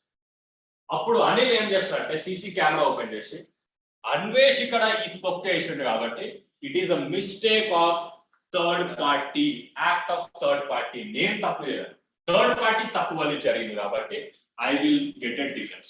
If third party వల్ల తప్పు జరిగినప్పుడు that is again not a tort. Fifth one is inevitable accident. So inevitable అంటే unavoidable, అంటే మనం ఆపలేనటువంటి యాక్సిడెంట్ అన్నట్టు. ఫర్ ఎగ్జాంపుల్ మనం కార్లో వెళ్తున్నాం, నార్మల్ గా వెళ్తుంటే సడన్ గా ఒకటేసారి బ్రేక్ ఫెయిల్, మనం ఆపడానికి ఇంకా ఛాన్స్ లేదు, రైట్. ఎందుకంటే మనం వచ్చేటప్పుడు అన్ని చెక్ చేసుకొని వచ్చాం, కరెక్ట్ ఉంది. బట్ సడన్ గా ఏదో ఎవరి తప్పు వలన అది ఫెయిల్ అయింది. సో అప్పుడు మనం యాక్సిడెంట్ ఆపగలుగుతామా? ఆపలేము. సో అప్పుడు ఏమైపోతుంది? Inevitable accident. ఇన్ఎవిటబుల్ అంటే అన్అవాయిడబుల్, మనం ఆపలేము ఆ పరిస్థితిలో. సో అప్పుడు వేరే వ్యక్తి టార్ట్ అండ్ ఫైల్ చేసినా మనం ఒక డిఫెన్స్ చెప్పొచ్చు, నా బ్రేక్స్ ఫెయిల్ అయినాయి సడన్ గా, సో అందుకని this is a defence. Sixth one is necessity. So necessity మీద ఒక లీగల్ మ్యాగజైన్ కూడా అడిగింది 2023 3-year పేపర్ లో లీగల్ మ్యాగజైన్ బట్టి, అది మనం డిస్కస్ చేద్దాం. సో నెసెసిటీ అనేది ఆల్మోస్ట్ అన్ని రాంగ్స్ లో it is a defence, thought అనే కాదు, క్రైమ్ లో కూడా ఎక్కడైనా. సో నెసెసిటీ అంటే ఇప్పుడు ఫర్ ఎగ్జాంపుల్ ఇది ఒక house, this is the house of some Maya. So ఇక్కడ ఇది రోడ్, అనిల్ ఈ రోడ్ మీద నుంచి వెళ్తుంది. సడన్ గా maya's house Hess cot fire, మాయా ఇంట్లో మంటలు స్టార్ట్ అయినాయి. సో మంటలు స్టార్ట్ అయినప్పుడు మాయా అడల్ట్ కాబట్టి తను తొందరగా బయటకు వచ్చేసింది, వాళ్ళు వేరే అడల్ట్స్ బయటకు వచ్చింది. But there is one small kid, he is some M2 అనుకుందాం మన పేరు. So as he's a small kid అతను బయటికి రాలేకపోయాడు, ఇక్కడనే స్టక్ అయిపోయాడు. సో అనిల్ ఇది చూసి ఏం చేసాడు, లోపలికి వెళ్ళి వీడిని బయటికి తీసుకొచ్చాడు. సో మాయా కోర్టుకి వెళ్ళి అనిల్ మీద ట్రెస్పాస్ అని కేసు ఫైల్ చేయొచ్చు. చేసినప్పుడు అనిల్ ఏం చేస్తాడు, డిఫెన్స్ వాడతాడు. నెసెసిటీ అక్కడ చాలా ఇంపార్టెంట్ అర్జెంట్ అవసరం ఉంది. సో అందుకని నేను పెద్ద నష్టం జరగకుండా ఆపినా కాబట్టి this is again defence law of torts, right. Next one వచ్చేసి స్టాట్యూటరీ అథారిటీ. సో స్టాట్యూట్ అంటే లా, రైట్. స్టాట్యూట్ అంటే లా. ఎవరైతే చట్టం ద్వారా వాళ్ళకి పవర్ ఉండి ఒక టార్ట్ కమిట్ చేస్తారో అప్పుడు కూడా ఇట్ ఈస్ అ డిఫెన్స్. ఇప్పుడు ఫర్ ఎగ్జాంపుల్ అనిల్ ఒక తప్పు చేశాడు, సో పోలీస్ వాళ్ళు ఇంటికి వచ్చి అరెస్ట్ చేస్తున్నారు. అప్పుడు అనిల్ పోలీస్ వాళ్ళ మీద ట్రెస్పాస్ కేసు ఫైల్ చేస్తారు. నా పర్మిషన్ లేకుండా నా ప్రాపర్టీ లెవెల్కి ఎట్లా వస్తాను చేయగలరు. చేసినప్పుడు పోలీస్ వాళ్ళు ఏం చేస్తారు, they will use a defence which is known as statutory authority, right. So మేము స్టాట్యూటరీ అథారిటీ, మాకు లాలో పర్మిషన్ ఉంది, అతను తప్పు చేసింది కాబట్టి అతను అరెస్ట్ చేస్తామని they will go and arrest him, and this is a defence in law of torts, right. So ఇట్లా చాలా డిఫెన్సెస్ ఉన్నాయి, but these are basic defences మన ఎగ్జామ్ లో వస్తాం, right. So I hope the defenses are clear for everyone. Online, any confusion? No, sir. Very good. Next. Very good.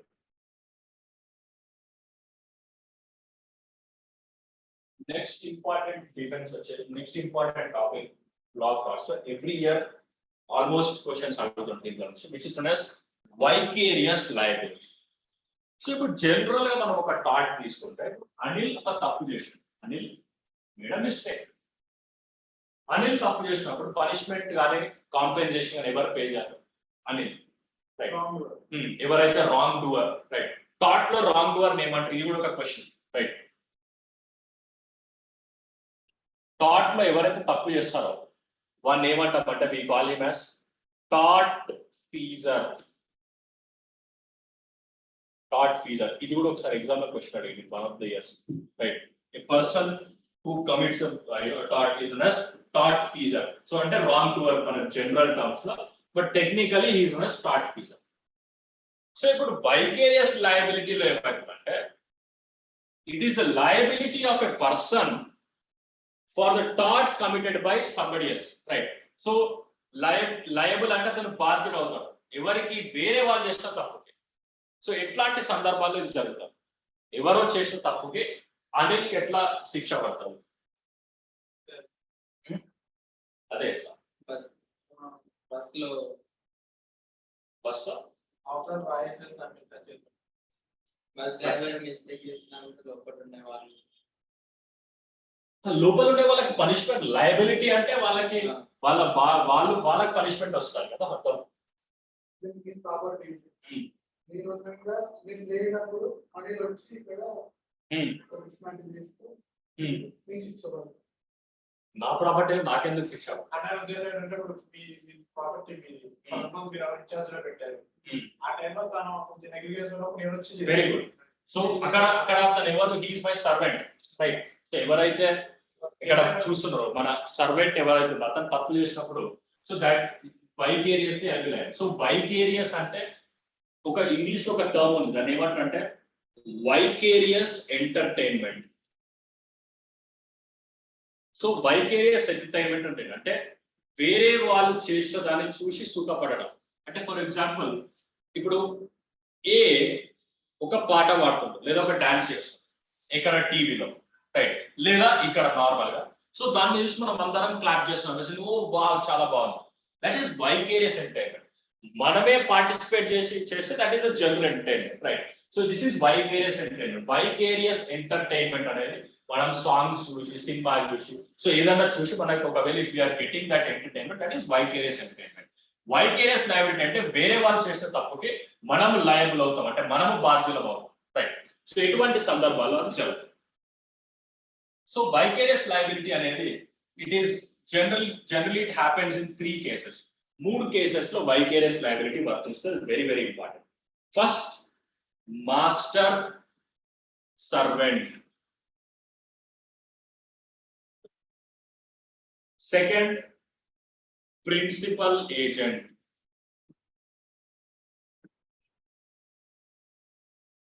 Third, act of business partner.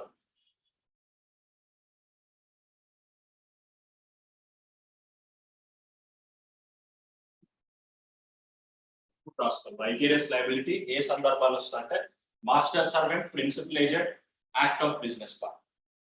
First master servant అంటే master అంటే ఎవరు? Owner. Servant అంటే పని మనిషి. So పని మనిషి చేసిన తప్పుకి కొన్నిసార్లు మాస్టర్ కి శిక్ష పడవచ్చు. Right. Second one is principal agent. Right. So ఇక్కడ మాస్టర్ సర్వెంట్ కి ప్రిన్సిపల్ ఏజెంట్ కి డిఫరెన్స్ అర్థం కాదు. రైట్. సో ఇక్కడ ఏజెంట్ అంటే ఒక స్పెసిఫిక్ పని కోసం మాత్రమే ఉంటాడు. రైట్. ఇప్పుడు ఎల్ఐసి ఏజెంట్ అని ఉన్నాడు.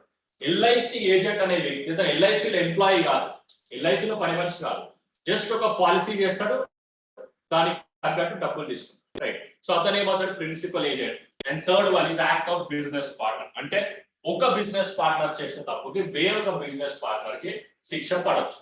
రైట్. సో ఏజెంట్ మనం ప్రిన్సిపల్ కి బదులుగా తీసుకొచ్చేస్తారు. అదే ప్రిన్సిపల్ కి బదులుగా తీసుకునే వాడిని ఏజెంట్ అంటారు. ఇప్పుడు ఫర్ ఎగ్జాంపుల్ మాస్టర్ సర్వెంట్ ఏమైతుంది? ఇప్పుడు ఫర్ ఎగ్జాంపుల్ బయట there is a person, right? So Anu she is sitting outside, ఆమె బయట. So she would fall to the first category master servant because she is an employee, right? So full time పని చేస్తుంది ఇక్కడ. వేరాస్ ఇప్పుడు అనిల్ ఇక్కడికి వచ్చాడు, right?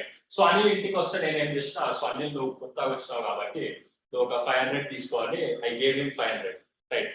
500 ఇచ్చి ఒక చాక్లెట్ బాక్స్ తీసుకురమ్మని చెప్పాను అనిల్. సో ఇక్కడ ఏమైందంటే అనిల్ ని నేను వాడుకుంటున్నా దేనికోసం? చాక్లెట్ తీసుకురావడానికి. సో ఇక్కడ Anil becomes my agent and నేను ప్రిన్సిపల్ అవుతాను. ఎందుకంటే ఆ పని ఎవరి కోసం? నా కోసం. బట్ నేను ఆ పని చేయడానికి అనిల్ ని యూజ్ చేసుకున్నాను.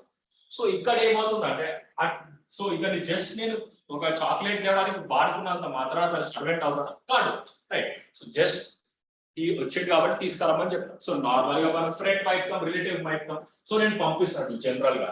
So that is known as principal agent. So agent అనేవాడు ఒక స్పెసిఫిక్ పని కోసం మాత్రమే ఉంటాడు. ఆ పని అయిపోయాక ఈ ఏజెన్సీ అనేది క్లోజ్ అయిపోతుంది. వేరాస్ మాస్టర్ సర్వెంట్ అంటే 9 to 5 లేదా 8 to 4 what ever it is, ఆ టైం మొత్తంలో మాస్టర్ సర్వెంట్ మీద కంట్రోల్ ఉంటుంది, right? So that is one. Business partner అంటే ఒక బిజినెస్ పార్ట్నర్ చేసిన తప్పుకి సెకండ్ బిజినెస్ పార్ట్నర్ కి శిక్ష పడుతుంది. ఆబ్వియస్. ఇప్పుడు ఫర్ ఎగ్జాంపుల్ ఇద్దరు బిజినెస్ పార్ట్నర్స్ ఉన్నారు, ఏ అండ్ బి, రైట్? ఏ కొన్ని తప్పు డెసిషన్స్ తీసుకున్నాడు, దానివల్ల కంపెనీ మొత్తం దివాలా తీసింది, అంటే కంపెనీ నష్టాల్లోకి వెళ్ళిపోయింది.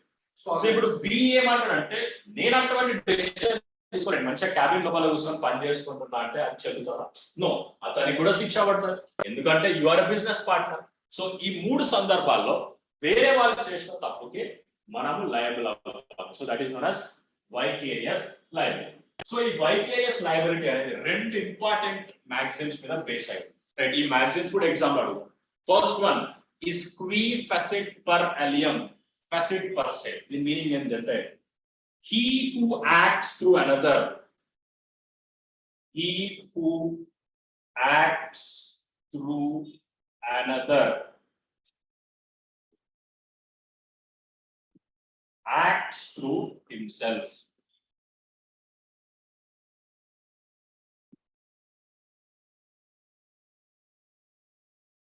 What is the meaning of this? అంటే he who acts through another అంటే నేను అనిల్ ద్వారా ఒక పని చేసినప్పుడు I am acting through himself. అంటే అది నా పని మాత్రమే, అది నా పని, బట్ నేను వేరే వాళ్ళని యూజ్ చేస్తున్నాను. ఇప్పుడు ఫర్ ఎగ్జాంపుల్ నేను ఇక్కడ ఉన్నా, మాదాపూర్లో ఒక మనిషిని నేను చంపాలి, అంటే పి, రైట్? మాదాపూర్లో పి అనే అమ్మాయి నేను చంపాలి. సో నేను ఇక్కడ క్లాస్ తీసుకుంటున్నాను కాబట్టి నేను చంపలేను. సో అప్పుడు నేను ఏం చేస్తున్నా, వేరే పంపిస్తున్నాను, అన్వేష్ నువ్వు వెళ్ళి చంపేస్తాను. So that is what he who acts through another acts through himself. So ఇది ప్రిన్సిపల్ ఏజెంట్ కి వర్తిస్తుంది జనరల్. ఎందుకంటే ప్రిన్సిపల్ చేయాలనుకునే పనిని జనరల్ గా అతను చేయకుండా ఏజెంట్ కి డెలిగేట్ చేస్తాడు due to any reason, right? Second thing వచ్చేసి రెస్పాండియట్ సుపీరియర్. రెస్పాండియట్ సుపీరియర్ అంటే let the principal answer. Principal అంటే స్కూల్ ప్రిన్సిపల్ అని కాదు, ఓనర్, రైట్? ఆర్ లేదా సుపీరియర్ పర్సన్, పెద్ద పర్సన్ ఆన్సర్ చేయాలి. So let the superior answer. ఇప్పుడు ఫర్ ఎగ్జాంపుల్ నేను నార్మల్ గా బయటకు వెళ్తున్నాను, రైట్? సో బయటకు వెళ్ళేటప్పుడు డ్రైవర్ తీసుకొని వెళ్తున్నాను, ఎందుకంటే కార్లో పని, ల్యాప్టాప్ లో నేను మీటింగ్. సో డ్రైవర్ కార్ నడిపేటప్పుడు డ్రైవర్ ఇంకో ఎవరినో గుద్దుతాడు. సో అప్పుడు ఆన్సర్ ఇవ్వాల్సిన డ్రైవరా నేనా? సో నేను ఓనర్ కాబట్టి సో నేనే వాళ్ళకి చెప్పాలి, లేదే మా డ్రైవర్ తప్ప అయిపోయింది ఉద్దేశం. సో ఇక్కడ ఏం చేయాలి? సర్వెంట్, మాస్టర్ సర్వెంట్ కేసులో రెస్పాండియట్ సుపీరియర్ అనే మ్యాగ్జిన్ మీద ఈ వైకేరియస్ లయబిలిటీ ఫేస్ అయింది, రైట్? రెస్పాండియట్ సుపీరియర్ అంటే let the principal answer. So ఇవి రెండు మ్యాగ్జిన్స్ అనేవి చాలా చాలా ఇంపార్టెంట్. ఇండివిజువల్ గా కూడా ఈ క్వశ్చన్స్ అడుగుతాడు ఎగ్జామ్ లో, just write them down. So magazine and it's meaning. Online అర్థమైందా ఈ రెండు మ్యాగ్జిన్స్ యొక్క meaning?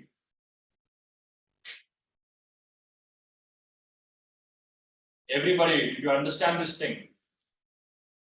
Very good, very good.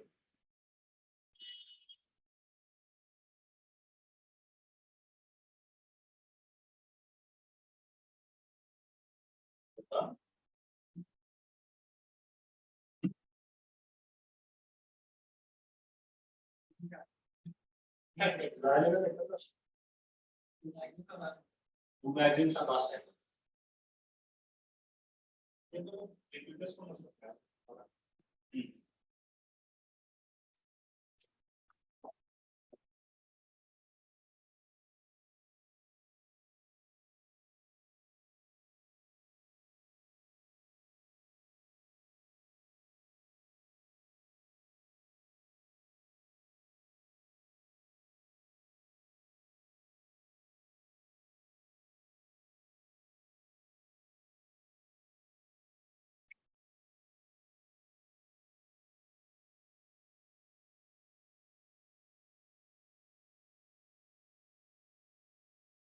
Done? Online, did you write this down? So you did say that తర్వాత రికార్డింగ్ చూసుకుంటాను అనుకోవాలి. You have to write it down so that గుర్తుండే. When ఈ చేతిలో రాసుకుంటే you remember.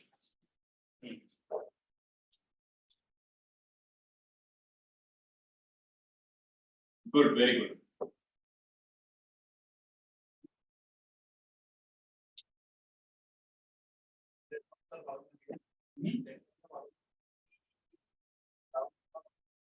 అది చెప్తాను క్లాస్.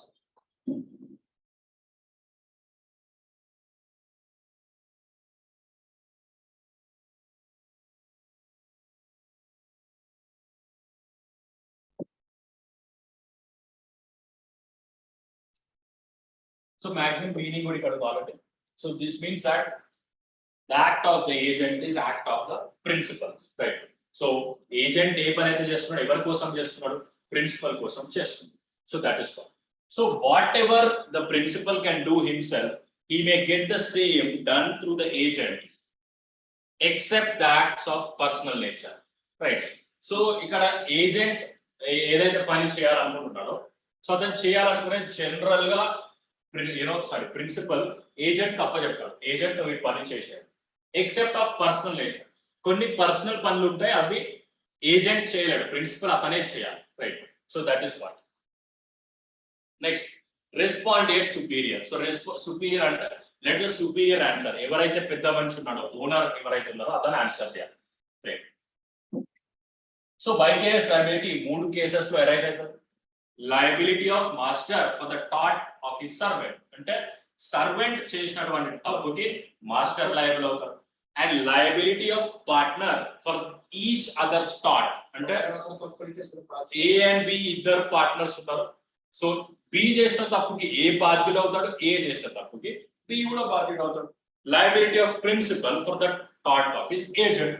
సో మీకు ఆల్రెడీ ప్రిన్సిపల్ ఏజెంట్ కి మాస్టర్ సర్వెంట్ కి డిఫరెన్స్ అర్థమయ్యాడు, రైట్? సో ఏజెంట్ అంటే ఒక స్పెసిఫిక్ పని కోసం మాత్రమే ఉంటాడు.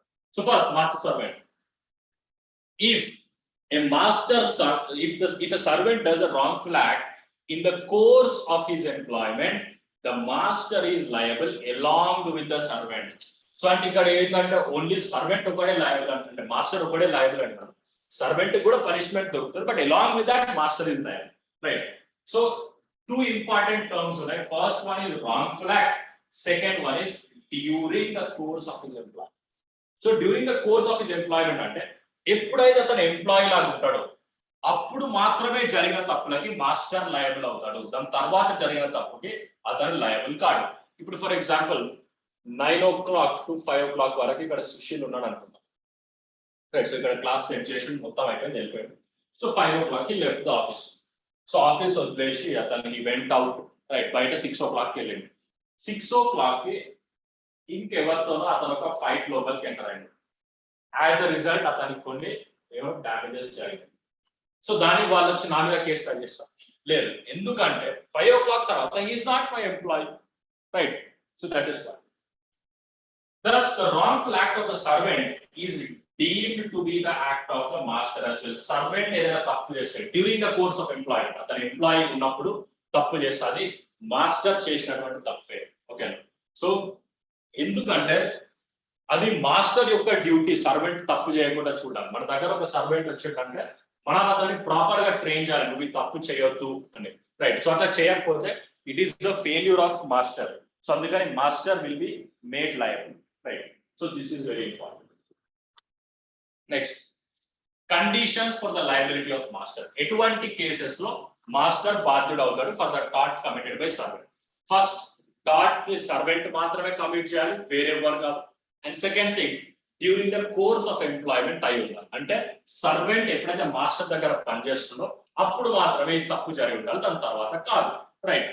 సో ఇక్కడ ఒక ఇంపార్టెంట్ ప్రిన్సిపల్ ఏంటంటే the liability of a master is not limited only to the acts which he expressly authorizes to be done, but he is also liable for the torts committed by his servant on his own accord in the course of employment. అంటే master అనేవాడు కేవలం ఇతను చెప్పిన పనిలో తప్పు జరుగుతూనే liable కాదు, servant అతనికి అతను, right, in his own accord.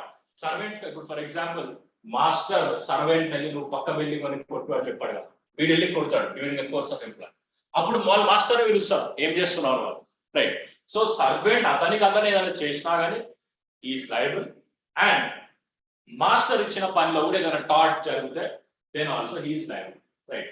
So ఇప్పుడు ఫర్ ఎగ్జాంపుల్ నేనేమని చెప్పిన అంటే ఇక్కడ ఊడ్చేయడానికి నువ్వు వెళ్ళి అక్కడ మంచిగా క్లీన్ చేయమని చెప్పి క్లీన్ చేస్తుంటా, క్లీన్ చేసి చెత్త మొత్తం తీసుకుపోయి పక్క బిల్డింగ్ లో పడేసి, సో ఒక మనిషి వెళ్తున్న ఒక అంకుల్, సో అంకుల్ తల మీద పడ్డది. సో అది it has become the offence of battery. So ఎందుకంటే నేను అతనికి ఒక ఫిజికల్ గా కొంచెం హార్మ్ కలిగించు, సో అతను వచ్చి నా మీద కేసు ఫైల్ చేస్తాడు, ఎందుకంటే నేను సర్వెంట్ కు ఒక పని చెప్పిన అతను చేస్తున్నాడు, అందులో ఒక టార్ట్ జరిగింది, so I will be made liable, right? So this is very important. First, master ఎప్పుడెప్పుడు లయబుల్ అవుతాడు సర్వెంట్ చేసిన తప్పు? ఫస్ట్, ఫ్రాడ్ ఆఫ్ సర్వెంట్, అంటే సర్వెంట్ ఏదన్నా మోసం చేస్తే master will be liable, right? Theft by servant, servant ఏదైనా దొంగతనం చేస్తే మాస్టర్ కూడా బాధ్యుడు. మిస్టేక్ ఆఫ్ సర్వెంట్, సర్వెంట్ చేసిన తప్పు కూడా మాస్టర్ లయబుల్ అవుతాడు. Negligence of servant, right? Servant నిర్లక్ష్యం వల్ల, నెగ్లిజెన్స్ అంటే నిర్లక్ష్యం, సర్వెంట్ నిర్లక్ష్యం వల్ల. Fifth one, wrongful delegation of duties.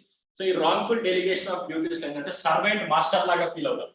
So wrongful delegation of duties అంటే సర్వెంట్ తనకి ఇచ్చినటువంటి డ్యూటీని రాంగ్ఫుల్ గా ఇంకొక సర్వెంట్ కి ఇవ్వడం, వీడు మాస్టర్ అంటే వీనికి ఇంకొక సర్వెంట్ కావాలి, so that becomes wrongful delegation of duties. కొన్నిసార్లు మనం చూస్తాం, అంటే ఇప్పుడు ఫర్ ఎగ్జాంపుల్ ఇంట్లో పని మనిషి రాకపోతే వాళ్ళ మేబీ కూతురు లేకపోతే ఇంకెవరినో పంపిస్తారు without permission of master, so that becomes wrongful delegation of duties. అప్పుడు ఏదైనా తప్పు జరిగినా కానీ master will be made liable. First, fraud by servant అంటే థెఫ్ట్ అంటే దాంట్లో ఎగ్జాంపుల్స్ విత్ కేస్ క్లాస్ మనం డిస్కస్ చేద్దాం. First, fraud of servant. Servant ఒకవేళ మోసం చేస్తే master liable, simple thing, right? Case law వచ్చేసి Lloyd versus Grey Smith and Co. Liable అంటే బాధ్యుడు కదా, సో బాధ్యుడే శిక్షార్హుడు కదా, సర్వెంట్ కూడా ఉంటుంది. అందుకే I explain it very clearly, ఇక్కడ ఆల్రెడీ మెన్షన్ చేసిన. If servant does a wrongful act in the course of employment, servant ఒకవేళ తప్పు చేస్తే the master is liable along with the servant. Servant తో పాటు మాస్టర్ కి శిక్ష పడుతుంది. సో సర్వెంట్ ఒకటే కాదు. బట్ సర్వెంట్ కి ఎక్కువ శిక్ష పడుతుంది, మాస్టర్ కొంచెం లేదు. సో అదే ఎవరి తప్పు వాళ్ళు ఎట్లా. ఇప్పుడు ఫర్ ఎగ్జాంపుల్ మాస్టరే మోటివేట్ చేసి చేపించండి అనుకో, మాస్టర్కి ఎక్కువ శిక్ష పడవచ్చు, లేదనుకుంటే కొంచెం తక్కువ పడవచ్చు. సో ఎంత శిక్ష పడుతుంది అని మనం డిసైడ్ చేయాలి. ఇట్లా class room court room decide కావాలి. యా, సో వాళ్ళ మాస్టర్ వెళ్ళి ఆ అంకుల్ గుండు మీద చెత్త పడేసి అన్నాడు, సో అప్పుడు మాస్టర్ కి శిక్ష పడుతుంది. సో ఇతను జస్ట్ ఏజెంట్ లా ఉండడం తక్కువ శిక్ష. సర్వెంట్ అతనే కావాలని చేస్తే సర్వెంట్ కి ఎక్కువ పడుతుంది. రైట్. సో ఇక్కడ ఫస్ట్ కేస్ లా వచ్చేసి Lloyd versus Grey Smith and Co. Right. So Grey Smith and Co అనేది ఒక కంపెనీ. రైట్. సో వాళ్ళు they are dealing in to various transactions వాళ్ళు చూస్తున్నారు. సో ఈ లాయిడ్ అనే వ్యక్తి ఏం చేస్తారంటే, లాయిడ్ అనే అమ్మాయి గ్రే స్మిత్ అండ్ కో అనే కంపెనీ దగ్గరికి వెళ్ళి she want to execute a sale deed. So sale deed అంటే what is sale deed? Deed అంటే ఆ అవసరం కాదు. సో సేల్ డీడ్ అంటే మనం ఏదైనా ఒక ప్రాపర్టీని అమ్మాలనుకున్నప్పుడు ఒక సేల్ డీడ్ మనం తయారు చేస్తాం. సో సేల్ డీడ్ లో మనం ఏం చెప్తామంటే టైటిల్ ట్రాన్స్ఫర్ అవుతుంది. టైటిల్ అంటే పేరు, ఈ ప్రాపర్టీ నా పేరు నుండి నీ పేరు ట్రాన్స్ఫర్ అవుతుంది. Second one position and ownership, అంటే దీని యొక్క ఆక్యుపెన్సీ కూడా నువ్వే దీన్ని ఆక్యుపై చేసుకొని మనం ట్రాన్స్ఫర్ చేస్తాం. సో ఇవన్నీ దేంట్లో మనం ఒక సేల్ డీడ్ లో రాస్తాం. సో లాయిడ్ అనే వ్యక్తి గ్రే స్మిత్ అండ్ కంపెనీ వీళ్ళు సేల్ డీడ్స్ తయారు చేస్తారు, ఒక లా ఫామ్ అనుకున్నాం. సో వీళ్ళ దగ్గరికి వెళ్ళి నువ్వు సేల్ డీడ్ తయారు చేయమని చెప్పాడు. సో ఈ గ్రే స్మిత్ అండ్ కో ఉన్న సర్వెంట్స్ ఏం చేసిందంటే ఈ సేల్ డీడ్ ని గిఫ్ట్ డీడ్ లాగా మార్చుకున్నారు. సో దీంట్లో అన్ని టర్మ్స్ చేంజ్ చేసి దాని ఒక gift deed towards the servant పేరు మీద ఆస్తి వచ్చేలాగా ఒక ఫ్రాడ్ వాళ్ళు చేయడం జరిగింది. సో దీనికోసం grey Smith and co was made liable, owner was made liable for the fraud committed by servant. So Lloyd versus Grey Smith and co is related to అని అడిగితే ఫ్రాడ్ ఆఫ్ సర్వెంట్. ఆప్షన్ లో fraud of servant లేకుంటే vicarious liability. Right. So this is very important. Next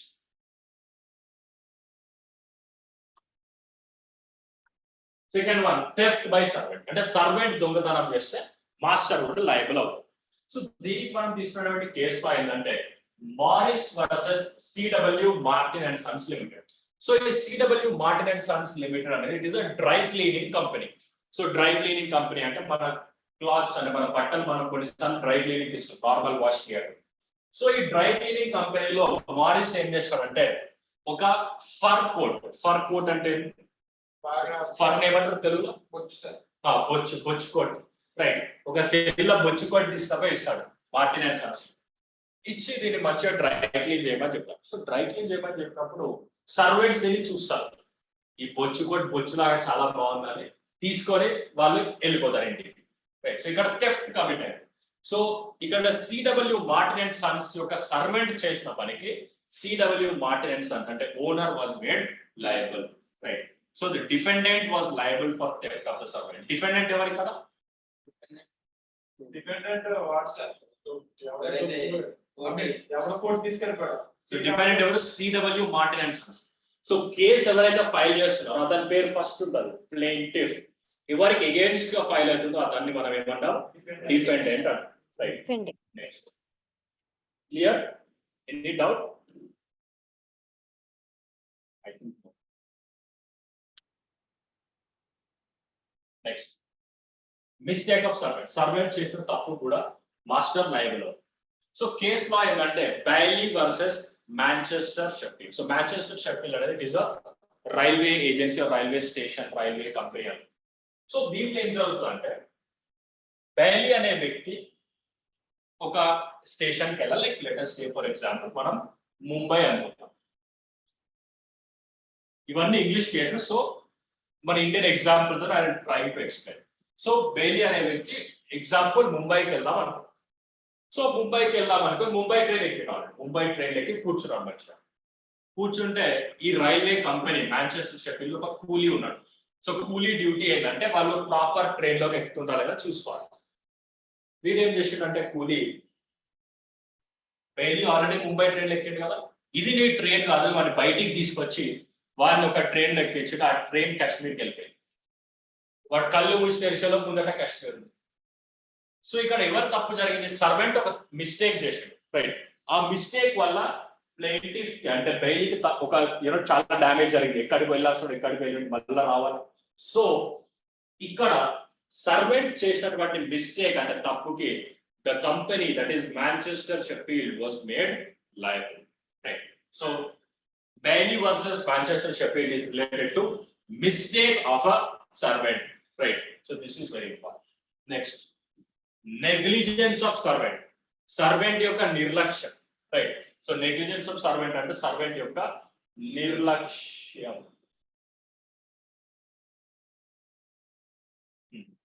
Correct spell nirlakshya. So ikkada case pair vachesi Century Insurance Co versus Northern Ireland road corporation. So ఇక్కడ ఏమైందంటే truck driver, right?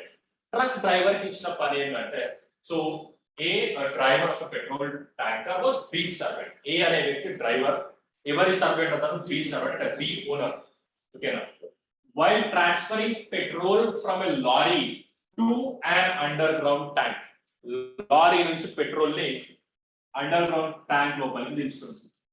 Okay, he struck a match to light a cigarette. ఒక cigarette వెలిగించాడు and carelessly threw it on the floor. నిర్లక్ష్యంగా దాన్ని కింద పడేసాడు. ఏమైతే కింద పడేసినప్పుడు మొత్తం blast అయిపోయింది, చాలా డ్యామేజ్ జరిగింది. సో ఇక్కడ the owner was made liable, right? Next, wrongful delegation of duties. So wrongful delegation of duties అంటే servant negligently delegates his authority and allows it to be performed by other persons, right? So ఇప్పుడు బయట let us say auto ఉంది. So ఈమె ఏం చేస్తుందంటే నేను పని చేయలేదని వేరే ఒక అమ్మాయిని డిస్కస్ పెడతారు.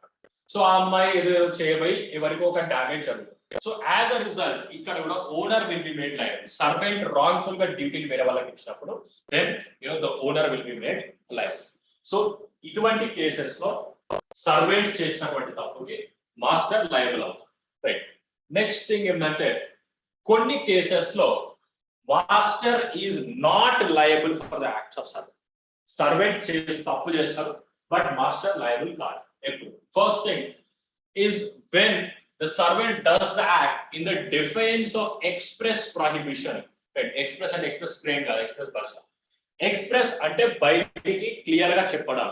ఎక్స్ప్రెస్ ప్రొహిబిషన్ అంటే నువ్వు ఈ పని చేయొద్దు అని చెప్పినా కానీ సర్వెంట్ ఆ పని చేస్తే then the master will not be liable. And other thing ఏంటంటే that is done outside the course of employment. అంటే తన డ్యూటీ అయిపోయినాక తను చేస్తాడు.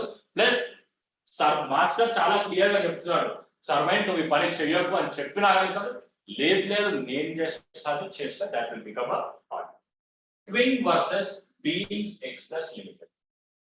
సో ఈ Twine versus Bean's express case ఏమైందంటే మాస్టర్ సర్వెంట్ ని చెప్తాడు, చూడు సర్వెంట్ నీ పని అయిపోయినాక నువ్వు ఇంటికి వెళ్ళిపో, కార్ తీసుకొని జీప్ తీసుకొని ఇంటికి వెళ్ళిపోయి ఎవరికి లిఫ్ట్ ఇవ్వద్దు.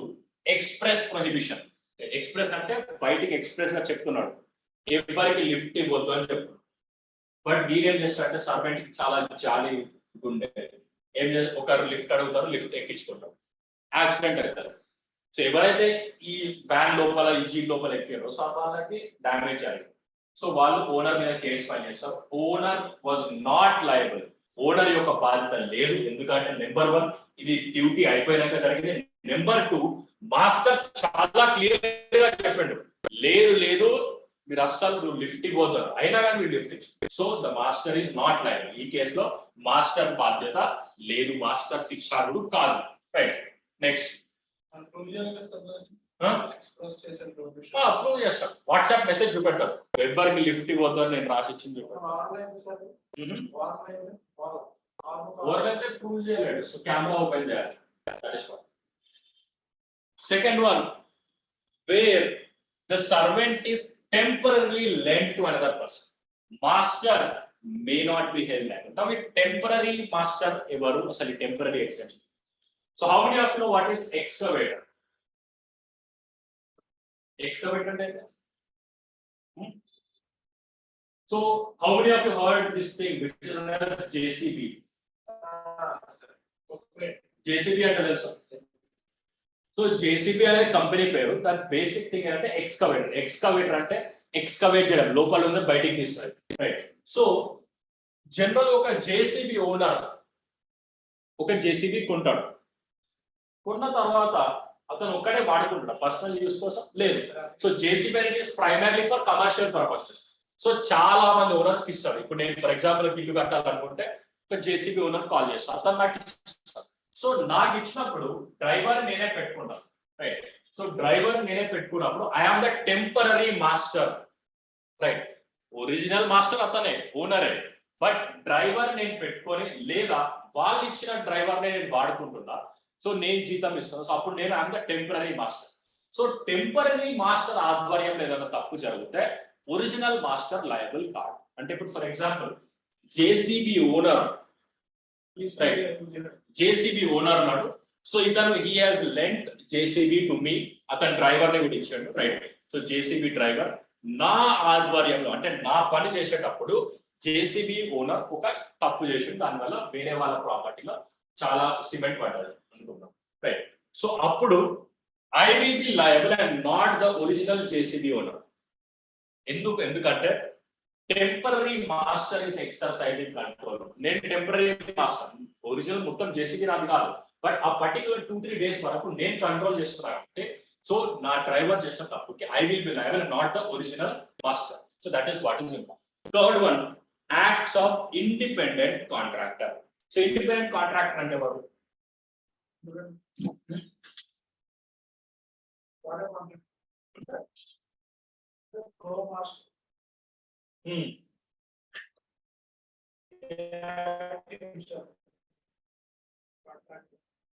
Example. So for example,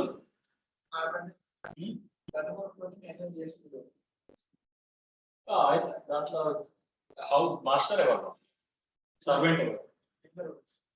so ఇక్కడ ఇండిపెండెంట్ కాంట్రాక్టర్ అంటే ఇతను ఒక సర్వెంట్ లాగా పనిచేయాలి. ఫర్ ఎగ్జాంపుల్ సో ఓనర్ కూడా అయి ఉండకపోవచ్చు కొన్నిసార్లు. ఇప్పుడు ఫర్ ఎగ్జాంపుల్ ఇక్కడ ఒక వాష్రూమ్ లో నేను షవర్ ఫిక్స్ చేయాలి, రైట్? సో షవర్ ఎట్లా ఫిక్స్ చేయాలో మనకు తెలియదు కాబట్టి మనం ఏం చేస్తాం, ప్లంబర్ కాల్ చేస్తాం, రైట్? సో ప్లంబర్ వచ్చి ఫిక్స్ చేస్తాం. సో ప్లంబర్ ఇక్కడ ఏమంటుంటే he is an independent contract. Plumber వచ్చింది కాబట్టి తన సర్వెంట్ కాదు, ఒక స్పెసిఫిక్ పని జరగడానికి నేను సర్వెంట్ కి అంటే సర్వెంట్ తీసుకోలేదు కాబట్టి అతను ఇండిపెండెంట్ కాంట్రాక్ట్, రైట్? సో ఇతను షవర్ ఫిక్స్ చేస్తాను. సో షవర్ ఫిక్స్ చేసిన తర్వాత దాన్ని సరిగ్గా ఫిక్స్ చేయాలి. రేపు ఒక గెస్ట్ వస్తారు, గెస్ట్ వచ్చి మేము అర్జెంట్ గా మీటింగ్కి వెళ్ళాం. సో అతను వాష్రూమ్ యూజ్ చేస్తాం, ట్యాప్ తిప్పకపోతే షవర్ ఆన్ మొత్తం వాటర్ పడుతుంది. సో అతను నా మీద కేసు ఫైల్ చేస్తాను, నేను మీటింగ్ అటెండ్ కావాలని తను ఈ షవర్ పెట్టుకుని అనుకుంటాను. అప్పుడు నేను ఏం చేస్తానంటే I will make independent contract liable. అది నా తప్పు కాదు, ఇండిపెండెంట్ కాంట్రాక్ట్ తప్పు. So the master will not B liable, right? I will not B liable, నా సర్వెంట్స్ కూడా ఎవరు బాధ్యులు కాదు. సో కాకపోతే కొన్ని కేసెస్ లో ఇండిపెండెంట్ కాంట్రాక్టర్ కూడా లైబుల్ అవుతుంది, రైట్? ఎప్పుడు ఇండిపెండెంట్ కాంట్రాక్టర్ లైబుల్ అవుతుంది? ఎప్పుడైతే మాస్టర్ ప్రాపర్ కేర్ తీసుకోవడం, ప్రాపర్ సూపర్విజన్ చేయడం, నో ప్రాపర్ సూపర్విజన్. అంటే ఇప్పుడు ప్లంబర్ వచ్చి అక్కడ ఫిక్స్ చేస్తుంది. సో చేసినప్పుడు అతను అన్ని కరెక్ట్ గానే ఉన్నాయి. సో మనకు తెలియదు ఏదో తప్పు జరిగింది. సో అప్పుడు independent contractor will be liable. But ఇక్కడ నేనేం చేస్తున్నాను, అసలు కాంట్రాక్టర్ ఏ పని చేస్తున్నాడో నేను చూస్తాను. అతను అక్కడ పని చేస్తుండో, నేను ఇక్కడ క్లాస్ తీసుకుంటున్నాను. సో ఏదో తప్పు జరిగింది. సో అప్పుడు I might be made liable. ఎందుకంటే మనం ఒక ఇండిపెండెంట్ కాంట్రాక్టర్ ని తీసుకున్నప్పుడు కాంట్రాక్టర్ పని కరెక్ట్ గా చేస్తాడు అంటే మనం చూడాలి. మనం సరిగ్గా చూడనప్పుడు we might be made liable. First thing, Tarry versus Ashton. So ఈ టారీ వర్సెస్ ఆస్టన్ కేసులో ఏమైందంటే a person got a lamp fixed on the outside of his house through an independent contractor. ఇంటి బయట ఒక ల్యాంప్ పెట్టిండు, hanging lamp, అంటే గోడ మీద ఉండేది కాదు, హ్యాంగింగ్ ల్యాంప్ పెట్టిండు. The lamp which was negligently fixed, దాన్ని కరెక్ట్ గా ఫిక్స్ చేయలేదు, నిర్లక్ష్యంగా ఫిక్స్ చేయబడింది, was overhanging on the footway and it fell down and injured A passer by, అంటే ఎవరైతే రోడ్ మీద నడుస్తుందో అతని మీద పడ్డది అండ్ అతనికి ఒక డ్యామేజ్ జరిగింది. It was held that the person who got the lamp fixed was liable, for he has a duty to see that the work was properly done. ఎవరైతే ల్యాంప్ ఫిక్స్ చేయించుండో ఓనర్, రైట్, ఓనర్ లయబుల్ అయ్యాడు. ఎందుకంటే ఇది road మీద పెడుతున్నావు కాబట్టి జాగ్రత్తగా ఉండాలి కదా. సో మన ఇంట్లో అంటే షవర్ ఓకే లోపల వచ్చే వాళ్ళకి పడుతుంది, రోడ్ మీద ఎవరి మీద పడచ్చు. సో నువ్వు జాగ్రత్తగా చూసుకోవాలి కాంట్రాక్ట్ పని చేస్తుందా లేదా. సో నువ్వు చూడలే కాబట్టి నువ్వే లయబుల్ అని చెప్పడం జరిగింది. So independent contractor was made liable. So here ఇంకో కేసు వచ్చేసి the owner of a mill, Rylands versus Fletcher. So ఈ కేసులో ఇది మనం స్ట్రిక్ట్ లయబిలిటీ డిస్కస్ చేసినప్పుడు మరొకసారి డిస్కస్ చేద్దాం. సో ఇక్కడ ఏంటంటే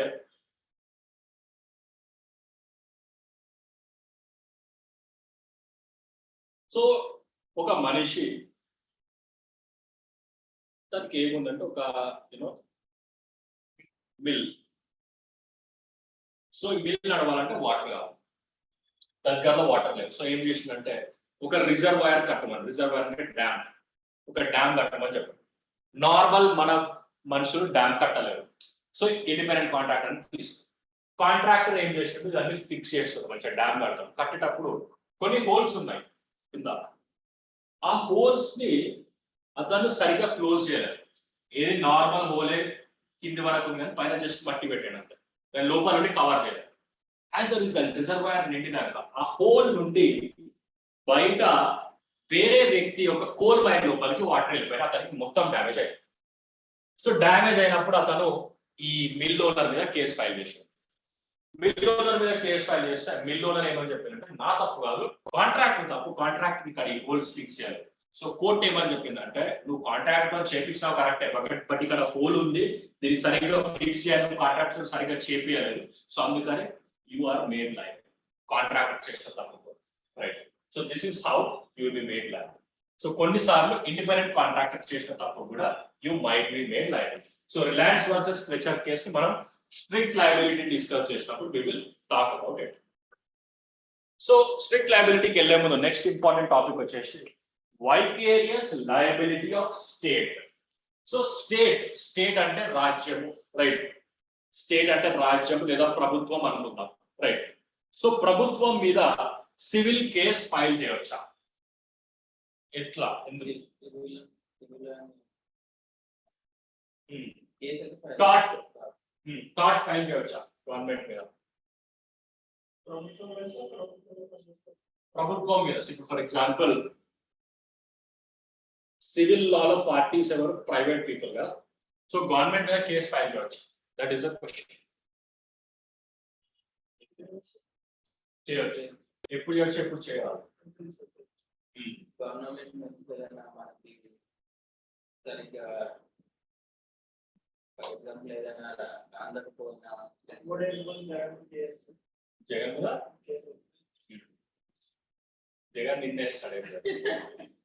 సో ఇక్కడ vicarious liability of state. So vicarious liability అంటే what is vicarious liability? Servant చేసిన తప్పుకి, అంటే వేరే వాళ్ళు చేసిన తప్పుకి మనం లయబుల్ కావాలి. అంటే స్టేట్ అంటే గవర్నమెంట్ లో కూడా పనిచేసే వాళ్ళు ఉంటారు కదా, డ్రైవర్ ఉంటాడు, కండక్టర్ ఉంటాడు, లేకపోతే కలెక్టర్ ఉంటాడు. సో వీళ్ళందరూ పని మనుషులు స్టేట్. వాళ్ళు చేసిన తప్పుకి government liable. So the answer is yes and no. కొన్నిసార్లు లయబుల్, కొన్నిసార్లు నాట్ లయబుల్. సో ఇక్కడ article 300 of the Indian constitution ప్రకారం గవర్నమెంట్ ఆఫ్ ఇండియా మీద మనం కేసు వేయొచ్చు, రైట్. లేదా గవర్నమెంట్ ఆఫ్ ఇండియా ఇంకెవరి మీద కూడా కేసు వేయచ్చు. Simple thing, right. సో దాన్ని బట్టి మనకు అర్థమైంది ఏంటంటే గవర్నమెంట్ ఆఫ్ ఇండియా మీద కూడా మనం కేసు ఫైల్ చేయవచ్చు. గవర్నమెంట్ ఆఫ్ స్టేట్ మీద, స్టేట్ అంటే తెలంగాణ, ఆంధ్రప్రదేశ్, సో ఇట్లాంటి వాటి మీద కేసు ఫైల్ చేయవచ్చు. కాకపోతే సుప్రీం కోర్ట్ ఒక కేసులో which is known as peninsular and oriental navigation steam company versus secretary of state for India. ఈ కేసులో సుప్రీం కోర్టు స్టేట్ యొక్క పవర్స్ రెండు భాగాలుగా విభజించడం జరిగింది. First one sovereign functions, second one non sovereign functions. Sovereign functions state exercise చేసేటప్పుడు అంటే sovereign function state చేసేటప్పుడు ఏదైనా టాట్ జరిగితే మనము స్టేట్ మీద కేస్ ఫైల్ చేయలేము, right? Whereas non sovereign functions అయితే చేయొచ్చు. అసలు సావరెన్ కి నాన్ సావరెన్ కి డిఫరెన్స్ ఏంటి ఫస్ట్ తెలుసు. సో సావరిటీ అంటే సార్వభౌమాధికారం, రైట్? సో సావరెన్ ఫంక్షన్స్ అంటే స్టేట్ కి సావరెన్ ఫంక్షన్స్ ఉంటాయి, లా అండ్ ఆర్డర్ ప్రొటెక్ట్ చేయడం, రైట్? సో ఏదైనా వార్ వచ్చినప్పుడు కొంతమందికి మనము state has to protect, right? So peace and security, military purposes, defence purposes, so ఇవన్నీ సావరెన్ ఫంక్షన్స్. నాన్ సావరెన్ అంటే ఇది కానిది. ఫర్ ఎగ్జాంపుల్ ఇండియా పోస్ట్ ఉంది. ఇండియా పోస్ట్ ఎవరి కంట్రోల్ ఉంది? Government of India, right? అంటే స్టేట్ కంట్రోల్. ఇండియన్ రైల్వేస్ ఉంది, right? ఇది కూడా గవర్నమెంట్ పేరు మీద ఉంది, right? So RTC bus state government పేరు మీద ఉంది. సో ఇటువంటి వాటిలో ఏదైనా తప్పు జరిగితే state will be made liable, right? So sovereign functions అంటే ఇండియా సుప్రీం కోర్ట్ ఏం చెప్పిందంటే, for example functions like defence activities, right? Preserving armed forces, maintaining piece and war, diplomacy, so ఇవన్నీ సావరెన్ ఫంక్షన్స్. ఇవి చేసేటప్పుడు ఫర్ ఎగ్జాంపుల్ ఒక war జరుగుతుంది, war జరిగేటప్పుడు metro is not under the control of government. Metro అనేది it is constructed in a PPP mode, public private partnership. So government land government the మెట్రోకి ఇచ్చేసినాం. అది metro is constructed by a company which is known as HMRL, Hyderabad metro rail limited. This is a corporation which conducts. దీని company వచ్చేసి L&T, Larson and టర్బో. ఈ company చేతులు ఉంది metro. అది గవర్నమెంట్ కాదు, not completely government, yeah semi అని చెప్పొచ్చు, రైట్? సో ఇక్కడ ఏమైనా తప్పు జరిగితే ఈ L N T company will be made లైక్. దీని గురించి ప్యాసింజర్ టికెట్ తీసుకుంటాం. అచ్చా, ఓకే. తన టాయిలెట్స్ రెండు సైడ్ ఉండవు కదా మెట్రో, అవును. ఒకటే సైడ్. మళ్ళీ తన అటు వెళ్ళాలంటే మళ్ళీ టికెట్ తీసుకోవాలి. దీనికి అవసరం లేదు యాక్చువల్లీ. లేదు ఉంది. సో అతను ఏం చేశారు, టాయిలెట్స్ రెండు సైడ్ ప్రొవైడ్ చేయాలనేది మెట్రో వాళ్ళు చేయలేదు, ఓన్లీ ఒకటే సైడ్ చేస్తారు కాబట్టి అతను కేసెస్. సో యాక్చువల్లీ టాయిలెట్కి వెళ్ళాలంటే I will give you a tip. లేదు ఇది లేదు ముందే పోసుకెళ్ళడం, లోపలికి వచ్చడానికి వస్తే ఏం చేస్తాం? సో what you have to do is, మెట్రోలో ఒకవేళ స్టేషన్ లోపలికి ఎంటర్ టాయిలెట్కి వెళ్ళండి, you have to go to ticket కౌంటర్కి వెళ్ళి నేను ఈ స్టేషన్కి వెళ్తున్నాను, నేను టాయిలెట్ యూజ్ చేయాలంటే నీ టికెట్ తీసుకొని they will give you a card, right? So ఆ కార్డ్ తీసుకొని మనం బయటికి వెళ్ళొచ్చు, లోపలికి వచ్చి కార్డ్ ఇచ్చి మన టికెట్ మనం తీసుకోవచ్చు. 100 times I use this petrol వెళ్ళినప్పుడు. So if I want to use 100 times or maybe like 10-15 times, whenever I went I use this. But ఇది కొంచెం మళ్ళీ కార్డ్ తీసుకోవాలి, రూట్ సైడ్ టాయిలెట్ అనేది ఉండాలి. ఏమైందంటే అతను మళ్ళీ అక్కడ రావడానికి మళ్ళీ టికెట్ అడిగారు, సో దానికి అతను గెలిచాడు. ఇక్కడ సావరెన్ ఫంక్షన్ లో ఈ ఫంక్షన్స్ ఇప్పుడు ఫర్ ఎగ్జాంపుల్ ఆర్మ్డ్ ఫోర్సెస్ అంటే ఆర్మీ మెయింటెనెన్స్ లో ఇప్పుడు ఒక వార్ జరుగుతుంది ఇండియా. సో ఒక మనిషి ఒక నార్మల్ మనిషి చనిపోయాడు, ఆర్మీ వాళ్ళు టెర్రరిస్ట్ ని షూట్ చేసే టైంలో. చనిపోయిన వ్యక్తి సర్వెంట్ మీద కేసు ఫైల్ చేసి గవర్నమెంట్ మీద కేసు ఫైల్ చేయొచ్చు అంటే లేదు, right? State is not like. Whereas non sovereign function postal కానీ రైల్వే కానీ ఇట్లాంటి వాటిలో ఏదైనా తప్పు జరిగితే then we can definitely take the state liability. For example నేను ఇండియా పోస్ట్ ద్వారా మన స్టూడెంట్స్ అందరికి మెటీరియల్ పంపించమని చెప్పిన, అందరికి స్పీడ్ పోస్ట్ లో మెటీరియల్ సెండ్ చేయమని చెప్పిన. సో ఇండియా పోస్ట్ వాళ్ళు ఏం చేశారంటే వాళ్ళు గవర్నమెంట్ ఎంప్లాయీస్ కాబట్టి కొంచెం నెగ్లిజెంట్ ఉంటాం. సో ఈ బుక్ ని అన్ని ఒక 10 బుక్లు తీసుకుని అక్కడ పడేసి అక్కడనే ఇక్కడ కూర్చున్నాడు, ఈ sat something like water bottle తీసుకున్నాడు, తాగుతున్నాడు, వాటర్ ఇట్లా పడేసి మొత్తం. సో బుక్స్ అన్ని డ్యామేజ్ అయ్యాయి, స్టూడెంట్ కి డ్యామేజ్ బుక్స్ వచ్చినాయి. అప్పుడు నేను ఏం చేస్తానంటే I will file a case against India post, right, for their damage. So non sovereign functions exercise చేసినప్పుడు definitely state will be liable, state యొక్క సర్వెంట్ చేసిన తప్పుకి. వేరస్ సావరెన్ ఫంక్షన్ ఎక్సర్సైజ్ చేసినప్పుడు state is not liable.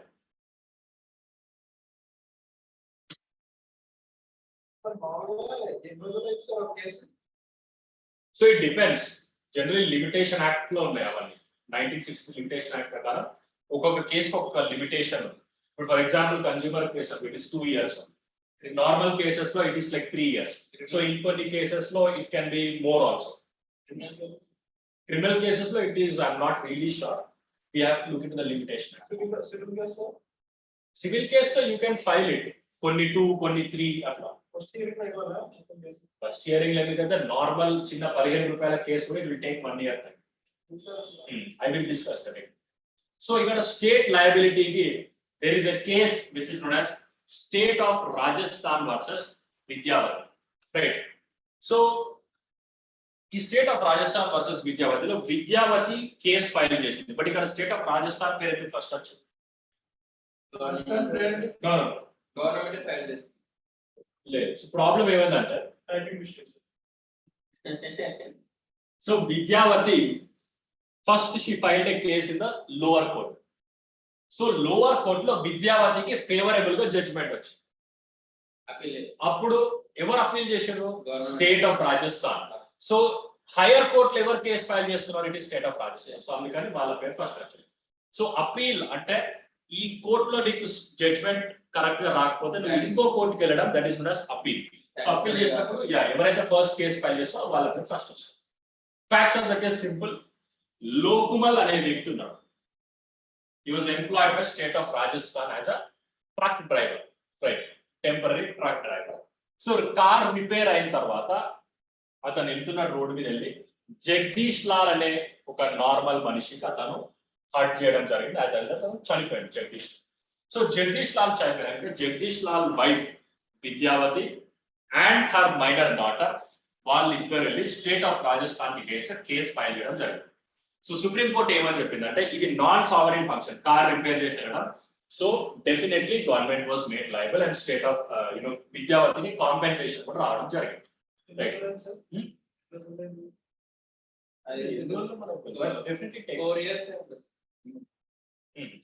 So I filed a case. నేను ఒక చిన్న case file చేసిన which took about maybe around an year onwards. అది మనం డిస్కస్ చేద్దాం in the future. కొట్టేస్తారు సార్. Hmm? కొట్టేస్తారు సార్. So అది మనం డిస్కస్ చేద్దాం. సో నెక్స్ట్ టాపిక్ వచ్చేసి doctrine of strict liability and absolute. So strict liability అనేది it is English court invention, it is absolute liability అనేది Indian court invention. Strict liability అంటే ఏంటి, absolute liability అంటే మనం ఫస్ట్ థాట్స్ డిస్కస్ చేసినప్పుడు strict liability అని మాట్లాడుతున్నాం. సో స్ట్రిక్ట్ లయబిలిటీలో మనిషికి తప్పు లేకపోయినా కానీ he might be made liable, right?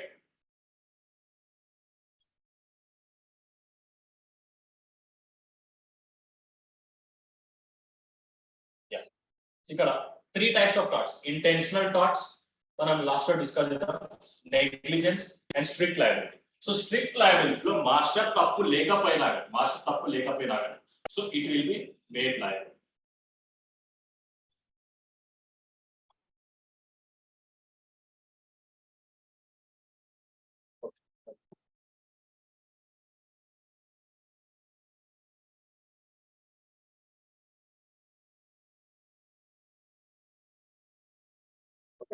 So రేపు మనము స్ట్రిక్ట్ అండ్ అబ్సల్యూట్ లయబిలిటీ అంటే డిస్కస్ చేద్దాం.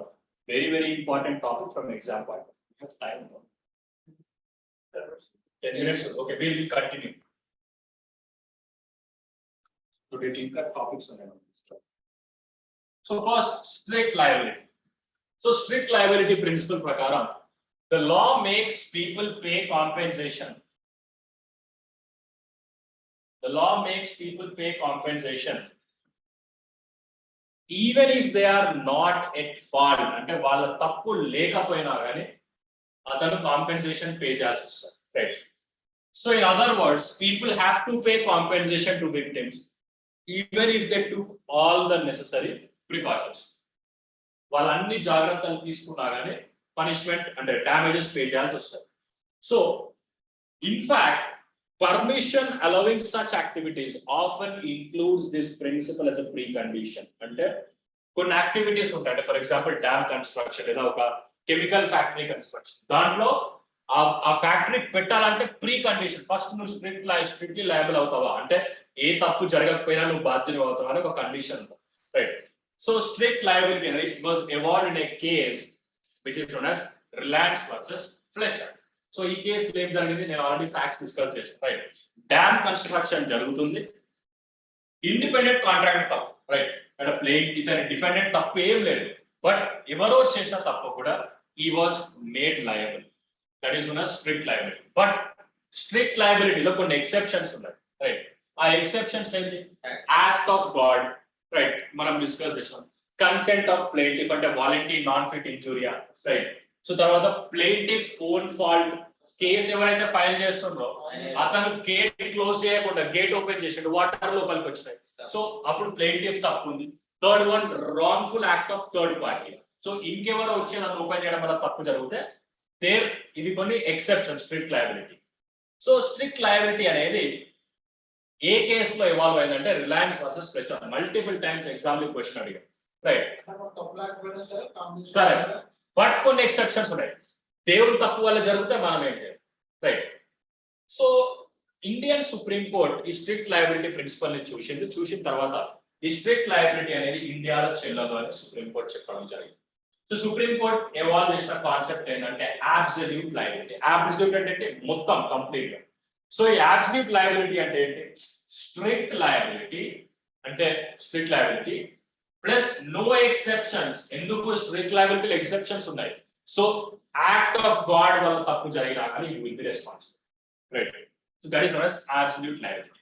సో సుప్రీం కోర్ట్ ఈ జడ్జ్మెంట్ ఇవ్వడానికి కారణం one famous environmental lawyer who is known as MC Mehta. So MC Mehta అనే వ్యక్తి సుప్రీం కోర్టులో కేసు ఫైల్ చేయడం జరిగింది. అతను 2 కేసెస్ ఫైల్ చేసిండు. One is regarding Bhopal gas plant. So Bhopal లో మీరు చిన్నప్పుడు క్లాస్ లో చదువుకోరండి, there is a leakage of methyl isocyanate.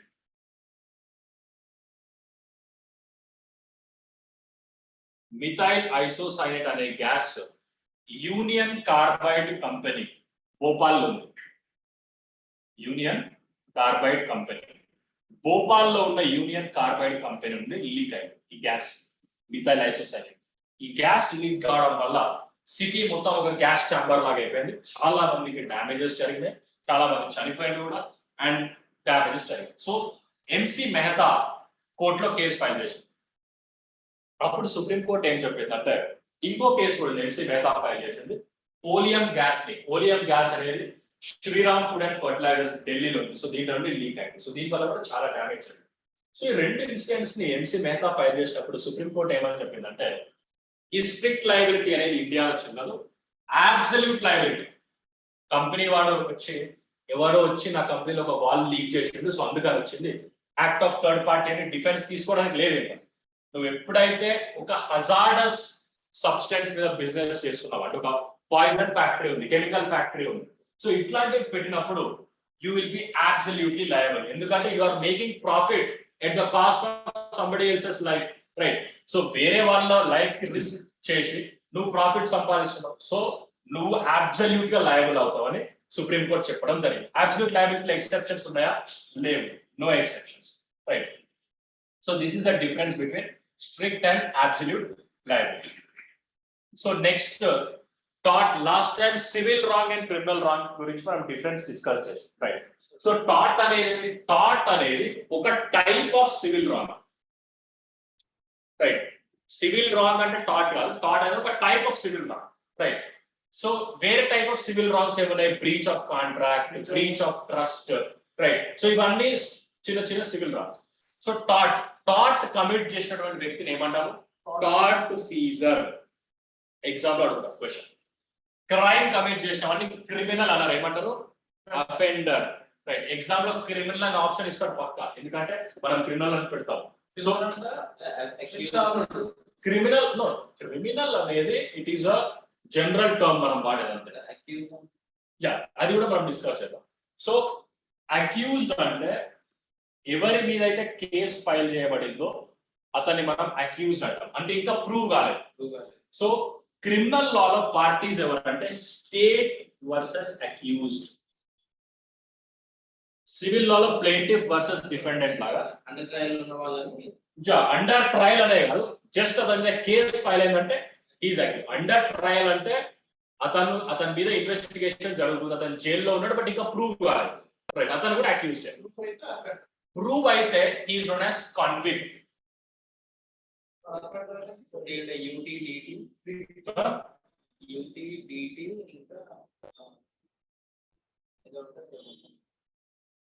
Duty అంటే అన్నట్టు డీటీ అని ఉంటుంది కన్విక్ట్ అంటే మొత్తం ప్రూవ్ అయిపోయింది, కోర్టులో ప్రూవ్ అయిపోయింది, రైట్. సో క్రైమ్ కమిట్ చేసిన వ్యక్తిని అఫెండర్ అంటారు, రైట్. అక్యూజ్డ్ మనం అఫెండర్ అని కూడా అనొచ్చు, రైట్. సో దాన్ని అప్పటి వరకు, but he is not prove, right. So proceedings takes place in civil court. That యొక్క ప్రొసీడింగ్స్ సివిల్ కోర్టు జరుగుతాయి, ఇక్కడ క్రిమినల్ కోర్టులో జరుగుతుంది. Remedy is unliquidated damages. Unliquidated damages అంటే ఏంటి?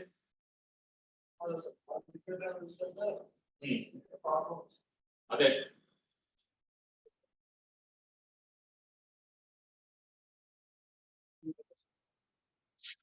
నేను చెప్పిన ఆ విషయం అడ్రస్. సో అన్లిక్విడేటెడ్ డ్యామేజెస్ అంటే పార్టీస్ ముందే డిసైడ్ చేస్తారు, court judge will decide, right. ఇక్కడ రెమెడీ ఏంటి? To punish, right. పనిష్మెంట్ అంటే జైలుకి పంపించడం, ఫైన్ ఇంపోజ్ చేయడం. ఫైన్ కి డ్యామేజెస్ కి డిఫరెన్స్ ఏంటి? What is the difference? Fine అనేది గవర్నమెంట్ తీసుకుంటుంది, డ్యామేజెస్ అనేవి ఆ పర్టికులర్ పర్సన్ కి ఇస్తాం. Next, it is not codified and depends on judgment laws, right. Codification ఏం చేయలేదు, ఇంగ్లీష్ కోర్ట్స్ ఇచ్చినటువంటి జడ్జ్మెంట్ కొన్ని ఇండియన్ కోర్ట్స్ ఇచ్చిన జడ్జ్మెంట్ మీద మనం చేస్తున్నాం. But criminal law codified. Criminal law ఇండియాలో 3 మేజర్ క్రిమినల్ లాస్ ఉన్నాయి, IPC, CrPC and Indian evidence act, right. Next, private rights violate అవుతున్నాయి ఇక్కడ సివిల్ రాంగ్ లో, క్రిమినల్ రాంగ్ లో పబ్లిక్ రైట్స్. ఎందుకు పబ్లిక్ అంటున్నాను? ఎందుకంటే entire society is getting affected because of this, right. పక్క బిల్డింగ్ వాళ్ళు కూడా ఎఫెక్ట్ అవుతున్నారు. సో అందుకని ఏమంటారు? we are calling it as public rights are being violated. So ఇది డిఫరెన్స్. నింద మోపితే అక్యూజ్డ్. అక్యూజ్డ్ అంటే తప్పు చేసినట్టు మనం చెప్పలేము. యా, అఫెండ్ అంటే తప్పు చేసిన. ఫర్ ఎగ్జాంపుల్ కన్విక్ట్ అంటే తప్పు చేసినట్టు ప్రూవ్ అయిపోయింది. విక్టిమ్ అంటే బాధితుడు.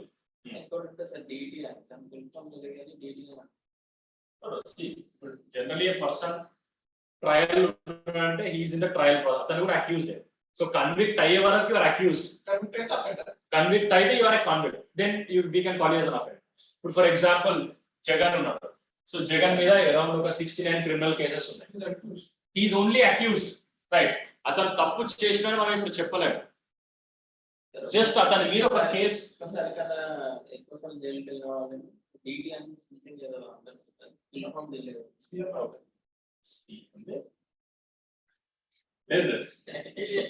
సో ఇక్కడ అక్యూజ్డ్ అంటే Jagan is just an accused. Okay, so అతను తప్పు చేసిన ఎవరు ప్రూవ్ చేయలేదు ఇప్పుడు. సో ప్రూవ్ చేస్తే అప్పుడు మనం అతన్ని ఈజ్ అన్ అఫెండర్ అనొచ్చు, is a convict, is under trial. So trial అంటే దాని మీద ప్రాసెస్ జరుగుతుంది అంతే. ప్రాసెస్ జరిగేటప్పుడు కూడా మనిషిని జైల్లో పెడతారు. ఎందుకంటే ఇప్పుడు బయట ఉన్నావు అనుకో, you will tamper the evidence, evidence మొత్తం తారుమారు చేస్తాం. అసలే జగన్ అక్కడ. So he can do anything. Accuse కాదని కస్టడీలో తీసుకుంటారు 16 months కొన్ని డేస్ కస్టడీలో తీసుకుంటారు. 16 months వేస్ట్ అయిపోతారు. ప్రూఫ్ అవ్వలేదు కదా సార్, ప్రూఫ్ అవ్వకుండా బయటకు వచ్చారు. 16 months వేస్ట్ అయిపోతారు. కాంపిటీషన్ కేసు ఇంకా నడుస్తుంది, ప్రూవ్ కాలేదని చెప్పలేదు. ప్రూవ్ అయితే కాంపిటీషన్ సార్, ప్రూవ్ అయితే జైలుకి వెళ్ళిపోతారు, రెసిడెంట్ జైలు. ప్రూవ్ అవ్వకపోతే సార్, అవ్వకపోతే ఏం చేయలేదు.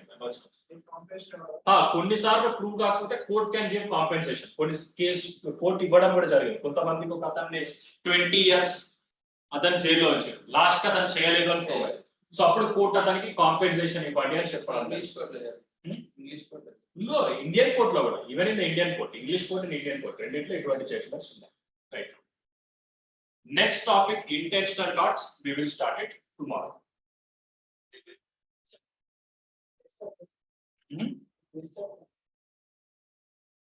అది డిస్కస్ చేద్దాం తర్వాత. Any doubts online? Case only offline, no display online. అది రికార్డ్ అవుతుంది. ఓకే,